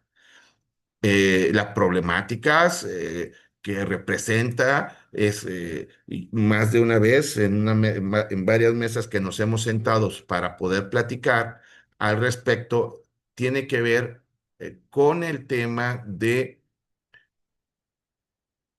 cuánto recurso humano necesitamos y en qué periodo de tiempo. Los indicadores más fuertes y más impactantes están íntimamente ligados con el sector de infraestructura. Pero yo les digo, es que no solamente es la infraestructura. Yo les digo, ahora imagínate que una persona tiene su vehículo eléctrico y que le van a tardar a esa persona 6, 7, 8 meses para repararlo. Pues oye, pues está medio difícil y medio canijo. ¿Cómo vas a tener un vehículo nuevo que vas a tardar tanto tiempo en repararlo? O sea, vas a decir al final de cuentas, yo para qué quiero entonces un vehículo eléctrico, pero pues tampoco va a haber otros vehículos para poder comprar en el mercado. Ustedes pueden decir, no, hombre, pues es que nuestros mecánicos sin problema se pueden adaptar. La realidad es que todos los mecánicos que hoy tenemos para el tema de ingeniería de combustión no pueden emigrar a los sistemas eléctricos. Necesitamos nuevos mecánicos, nuevos especialistas que sean capaces de poder meterle mano a un vehículo eléctrico. Entonces, esto, a la hora que empiezas a sumar, empiezas a unir piezas, empiezas a ver diferentes perspectivas, pues va generando problemas cada vez más complejos. ¿Por qué? Porque no es lo mismo eh, apretar un botón para tener un caudal para los inyectores o ajustar la toma de aire del TMA para la toma de combustible de tu vehículo, que agarrar una computadora y mover un parámetro para tener más potencia, si es que te deja mover la computadora central del coche, que no te van a dejar mover. ¿Por qué? Porque el coche eléctrico tiene que cumplir con normas de seguridad y una de las cosas de las normas de seguridad que tiene que cumplir es que no pueda ser invadido. ¿Por qué no puede ser invadido el vehículo eléctrico? Porque el vehículo eléctrico tiene dos funciones básicas. Uno que es tracción y la otra que es frenado. Pero dentro del frenado existe una cosa que se llama regeneración para volver a cargar la propia batería del vehículo. ¿Esto qué implicación tiene? Esta implicación o esta problemática que estamos hablando implica que el vehículo se puede frenar sin que se le pise el freno, simplemente por rotar, el coche se puede frenar. Ahora imagínate que si mueves un parámetro equivocadamente, las consecuencias legales de seguridad que podría tener esa persona, entonces no puede ser cualquier persona que va a poder tocar estos vehículos. Y esto implica muchas cosas, implican leyes, implican temas de seguridad, implican parámetros que hoy día no tenemos contemplados. Incentivos económicos insuficientes. Ustedes podrán decir, bueno, pues ¿para qué sirve todo esto? Pues que lo pongan la gente que tiene dinero para que hagan inversión y que ellos se hagan, pues sí, pero hoy día no existe una legislación que pueda garantizar la infraestructura que necesitamos. Hay avances, sí los hay, pero aún hay cosas muy complejas y no estamos hablando de 2 pesos, estamos hablando de inversiones muy altas de millones de pesos, incentivos fiscales limitados, financiamiento costoso, eso significa que las tasas bancarias son muy altas para poder financiar y poder desarrollar infraestructura, propuestas estratégicas pobres o muy limitadas porque no todos los estados están trabajando en esto.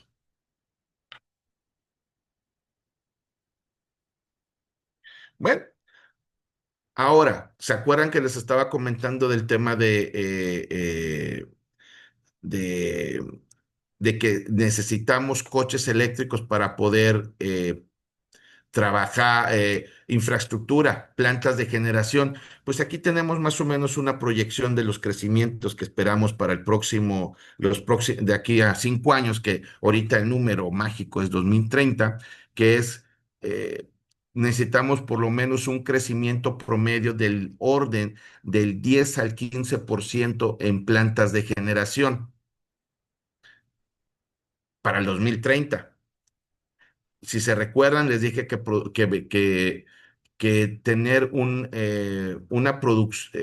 planta tardamos entre 5 y 7 años de construcción. Entonces, eso es la planta, pero también debemos de incluir la línea de transmisión para mover la energía eléctrica.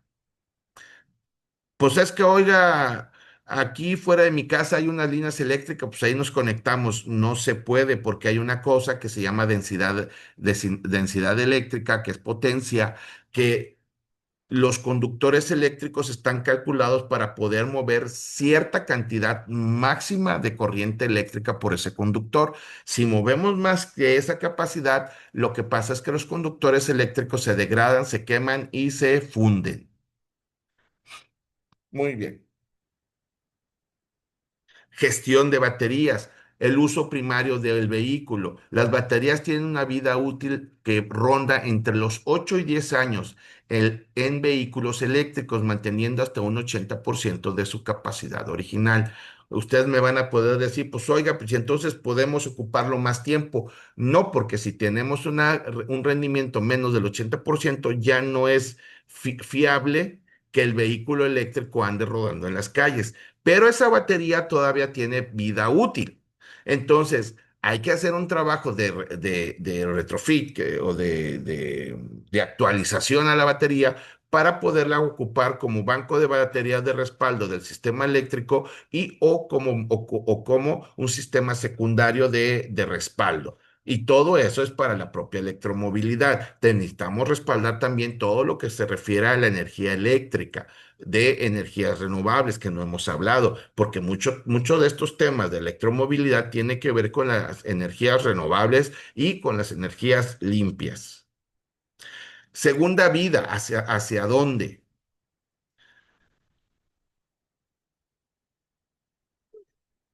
Perdón, estoy viendo que hay varias personas que han levantado su mano. No sé si quieran hacer ahorita dentro de las filminas o al final de la presentación podemos platicar largo y tendido hasta que tiempo nos dé para poder contestar sus preguntas. No sé al responsable cómo prefiere que lo hagamos. Adelante, maestro. Yo pienso que las preguntas las dejamos al final, ¿verdad? De su exposición, por Ah, favor. perfecto. Gracias. Continúo. Gracias.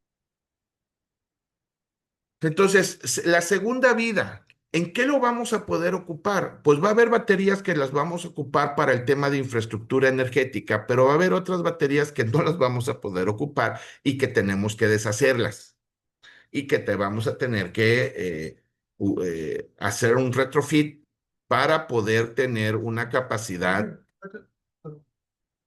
Vamos a tener una nueva, vamos a tener que tener una capacidad de poder deshacernos de algo que es altamente peligroso.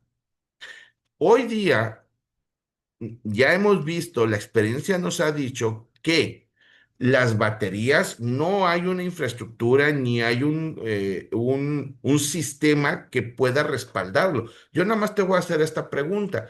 ¿Cuántas veces has tirado la batería que sacas de tu control remoto o de tus controles que tienes en casa, lo agarras y lo avientas al bote de basura? Eso no lo vas a poder hacer y no lo debes de hacer con las baterías de litio, porque si se perfora una batería de litio con un vaso que está roto, con una lata de atún que hayas aventado a tu bote de basura, vas a tener un incendio que no lo vas a poder apagar. Ahora imagínense eso, que tengas miles de baterías al mismo tiempo que tengan esa problemática. Entonces la problemática que se te genera toma otras proporciones. Reciclaje y recuperación. No hay leyes hoy día. Hay una ley que es de manejo y uso de residuos peligrosos, pero no incluye precisamente las baterías de litio. Como decimos, México aún no tiene un plan integral para la gestión y reciclaje de baterías de litio usadas en el vehículos eléctricos. La falta de regulación ambiental específica podría derivar en un riesgo ambiental considerable. Pues, ¿cuál pueden ser los riesgos? Pues que se te queme la casa o que se te queme la colonia donde estás porque un coche eléctrico se incendió o que el agua que tomas, pues simplemente no la puedas tomar durante 15, 20 años y que te quedes sin agua. Son esos los problemas así, o que puedas tener una muerte de muchos animales por contaminación.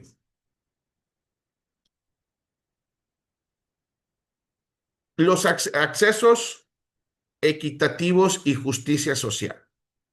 Algunos me van a poder decir, bueno, pues es que lo paguen los ricos y al carajo.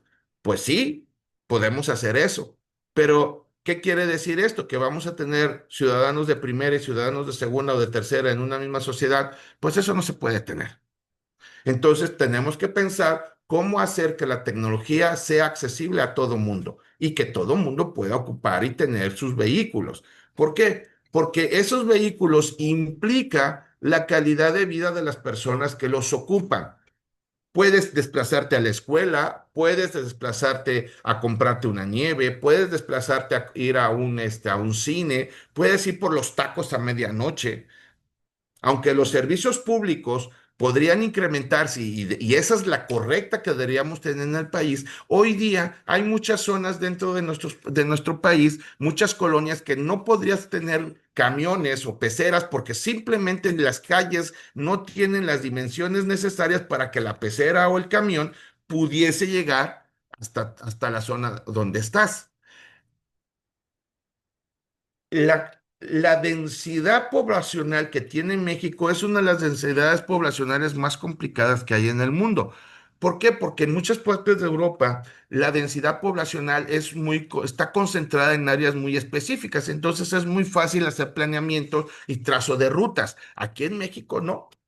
Aquí nosotros vivimos en forma horizontal en vez de en forma vertical. Eso implica que si nosotros vamos a querer meter vehículos eléctricos dentro de la estructura, pues tendríamos que pensar primero que ya no vas a poder vivir en una casa con tu patio, vas a tener que olvidarte de eso y vas a tener que vivir en un edificio.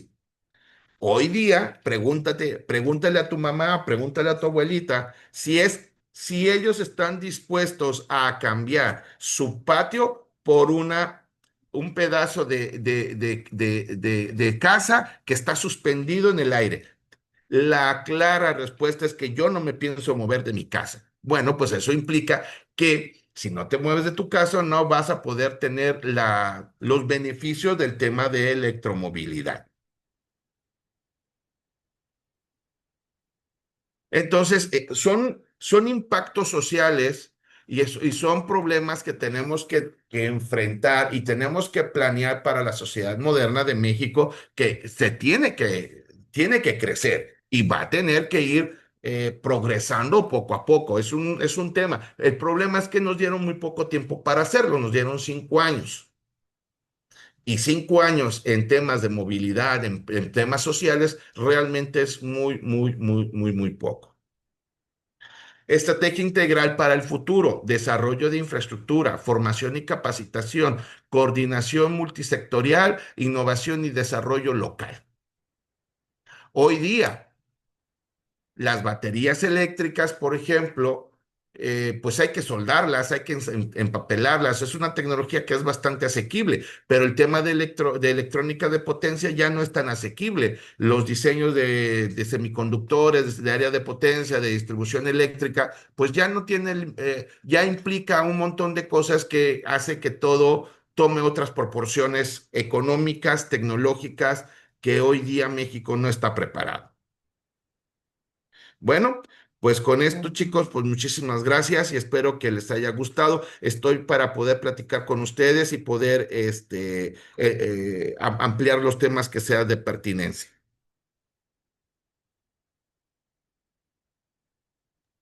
Agradecemos su participación, maestro Jesús.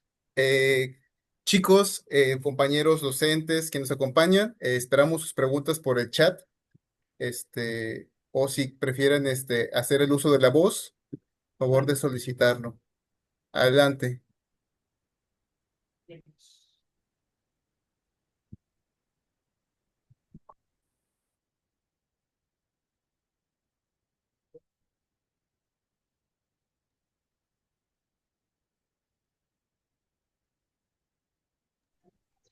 Bueno, yo tengo una duda.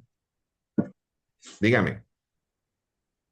Más o menos como cuánto de espacio abarca la batería en el auto. ¿Perdón? Más o El menos espacio cuánto abarca. es Sí, casi toda la parte baja. muy bien.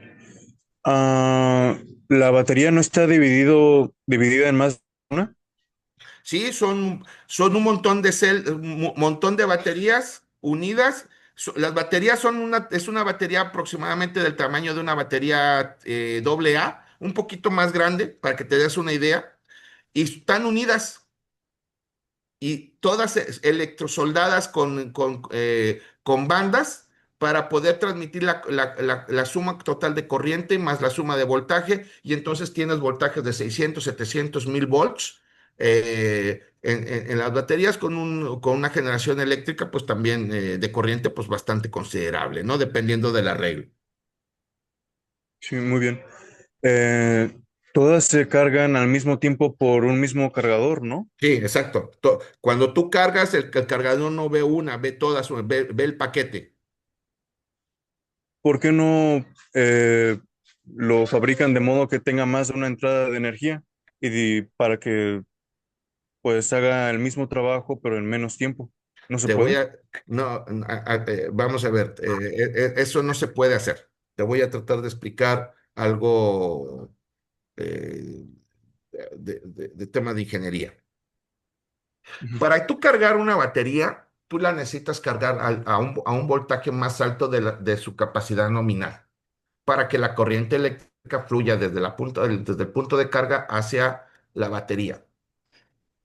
En tu casa, tú no vas a poder tener cuatro conexiones independientes para poder cargar, solamente vas a tener una sola conexión para poder cargar. Es como si tienes aire acondicionado en casa, pues tú no lo puedes cargar de cuatro puntos, tú solamente, perdón, tú lo puedes alimentar solamente con un punto. La problemática es que la infraestructura externa no tiene la capacidad de tener multipuntos. Además, que la energía eléctrica con que cargas en un punto, como todo está en paralelo, pues es como si lo cargaras todo al mismo tiempo. Entonces, como que no hace mucho sentido poder dividir las secciones. Espero que te haya contestado. Mm. Bien, tenemos la mano levantada de Ulises. Hacia adelante.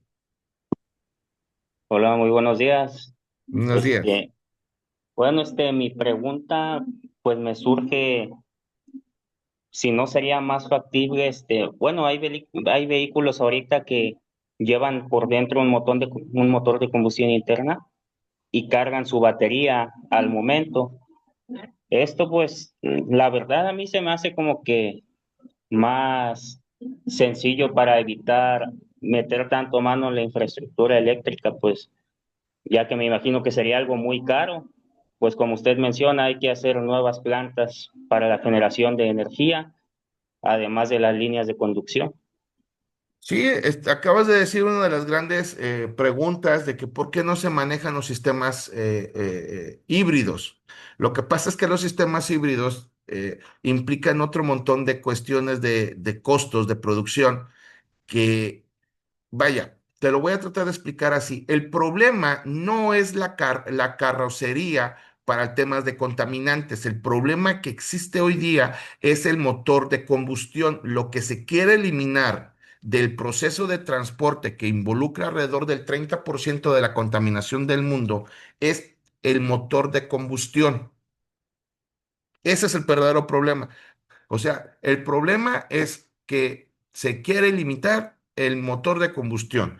Hoy día, Toyota está lanzando un vehículo, un motor de hidrógeno, de celdas de hidrógeno, que suena que está muy interesante, pero pues hay que hacer las pruebas ya de globalización, pues para poder determinar si esa tecnología es factible y viable.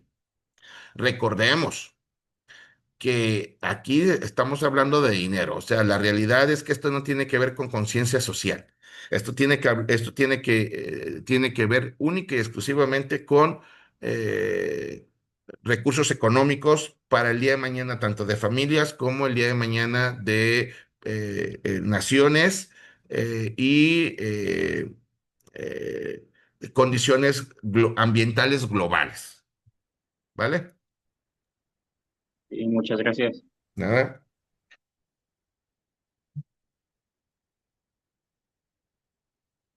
Adelante. Una pregunta en el chat. Aproximadamente un vehículo eléctrico en promedio, ¿cuánto tiempo tarda en cargarse? Pregunta Jesús Axel. Bueno, si lo cargas en casa, el promedio de tiempo de carga ronda entre las 7 y las 10 horas. O sea, toda la noche. Eso quiere decir que si tú sales a la mañana a trabajar a las 6 de la mañana, por lo menos tuviste que haberlo puesto entre 6 y 8 de la noche a cargar. Y eso pues ya implica y representa un problema. Ese consumo es relativamente bajo, pero hay otros cargadores que te lo cargan en un promedio de 3 a 4 horas. Y los nuevos de BYD que ahorita están diciendo que los son capaces de cargarlo en 5 minutos, pues ya eso es otra cosa totalmente distinta. Entonces vamos a hablar así en forma general, que tenemos de 8 a 10 horas, de 3 a 4 horas, y bueno, tenemos otro de 30 minutos y tenemos otro de 5 minutos, que son los, digamos, las cargas industriales que hoy día existen en el mercado para los vehículos. Bien, gracias, maestro, tenemos la mano levantada de Luis Guadalupe. Sí, Adelante. Buenos días. bueno, Disculpe, ¿existe la posibilidad de que las empresas, bueno, tanto la posibilidad como de que las empresas tengan el objetivo de que los carros se carguen de manera sustentable a través de paneles solares? sí, mira, ahorita el proyecto final de mis alumnos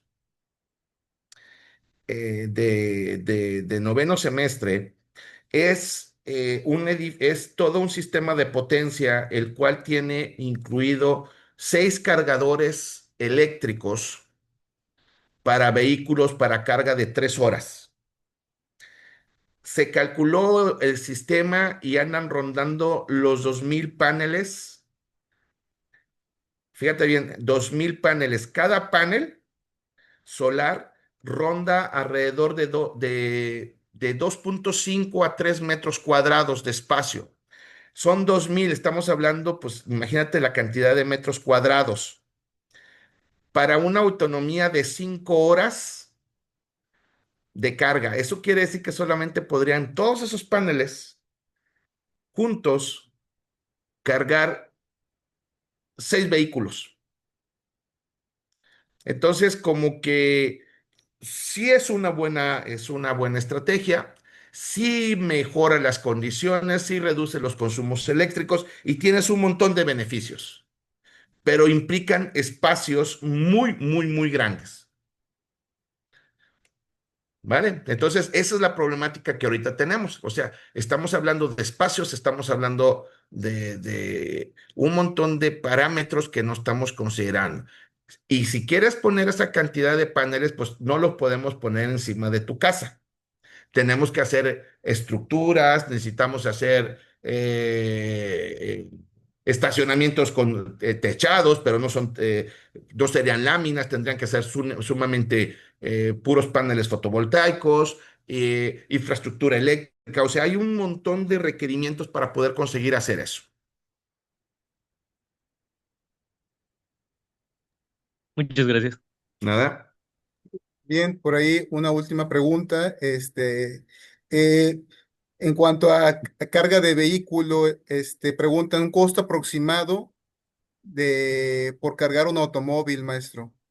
Bueno, eso es que, hijo, eso es que, vamos a ver, voy a tratar de explicarles algo muy complejo económico de cargas eléctricas, pero eso lo van a poder ver ustedes en su recibo de energía eléctrica. Nosotros estamos en tarifa 1C, aquí en Tamaulipas. No sé si ustedes, yo creo que también Veracruz debe estar en tarifa 1C. La tarifa 1C implica varios valores. Tiene básico 1, básico 2, intermedio 1 e intermedio 2 y después excedente. El excedente anda rondando los 3 pesos no, creo que con 30, 40 centavos, pero eso es solo tu recibo eléctrico. Si tú te pasas del consumo eléctrico de tu casa, vas a tener que pagar un montón de pesos. Y luego está una cosa que se llama tarifa DAC. La tarifa DAC es la tarifa de alto consumo. Entonces, vamos a ver, si tú haces la carga en tu casa, vas a tener un promedio de costo por batería, por carga, del orden de 100 a 200 pesos en carga lenta. Si nosotros nos vamos a carga rápida, pues esa tarifa, pues ya no van a ser esos pesos, van a ser bastante pesos más. Entonces, se estima que la carga de la batería va a andar rondando entre los 200 y 300 pesos de carga. Ahora, ¿qué es mucho más barato que un tanque de gasolina? Sí, sí lo es. Pero aún a ese precio de carga no estamos metiéndole el costo de infraestructura, que ese es un tema que hemos estado hablando muchísimo. ¿Cómo podemos, qué representaría para la nación esa infraestructura, ese costo de carga? Entonces, son temas que ahorita estamos hablando. ¿Que te sale mucho más barato cargarlo? La respuesta es sí. Ah, perdón, y el precio que te estoy hablando, estamos hablando por semana, en carga baja. O sea, porque acuérdate que todos los días hay que cargar el vehículo. Entonces, estamos hablando de 200 a 400 pesos por semana de carga eléctrica, pero tiene otras implicaciones. No, es que esto precisamente es ahorita es uno de los temas que estamos hablando aquí en Tamaulipas, de cómo enfrentar y cómo resolver estas problemáticas que tiene. En principio, alguien en algún momento en una reunión nos dijeron, pues entonces no cambiamos a vehículos eléctricos. Pues, y la respuesta fue, pues sí, pues no cambiamos, pero nos puede pasar lo que le pasó a la gente que decía que los carruajes van a seguir funcionando, ¿no? O sea, en algún momento los carruajes van a desaparecer y si no estamos preparados, pues entonces pues no vamos a poder tener un montón de cosas que vamos a necesitar. Y pues no sé si con esto respondí todas las preguntas o les planteé un escenario complicado, pero la realidad es que es un escenario muy favorable y que da muchas oportunidades para las personas que quieran tomar el reto de entrar a este sector que se llama electromovilidad. Hay salarios muy altos, pero hay que prepararse mucho para poder enfrentar estos retos. Bien, maestro Jesús, agradecemos su participación. Si no hay más comentarios que agregar por parte de los alumnos o los compañeros, procedemos con la entrega de la constancia por su gran participación. Maestra Esther, cedo la palabra.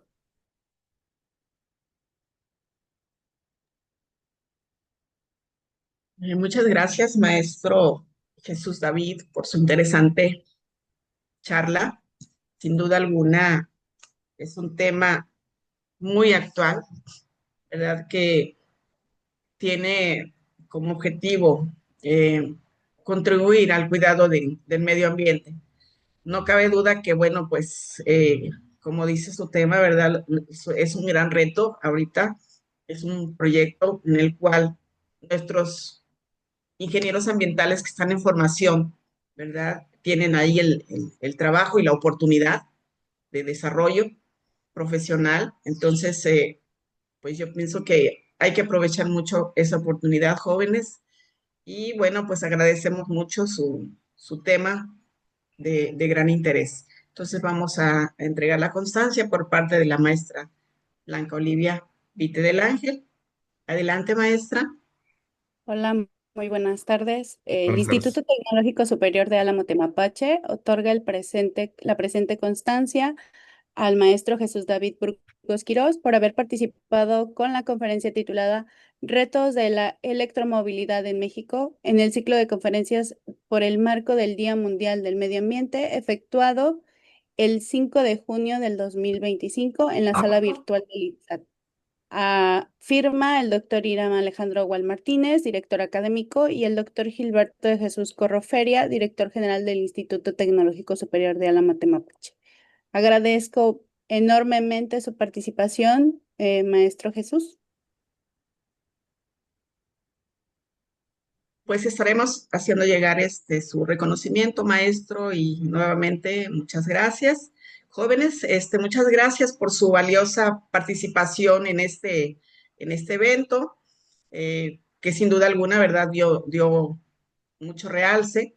Agradecemos también la participación de la Academia de la carrera de Ingeniería Ambiental, docentes que estuvieron presentes, maestro Víctor, presidente de la Academia, a nuestras autoridades por el apoyo que nos otorgaron el día de hoy y pues también obviamente al ingeniero Iván por la transmisión de este evento, ¿verdad? Muchas gracias y Pues que tengan todos una bonita tarde. Gracias, tenga bonita y gracias por la invitación. Muchas gracias, maestro.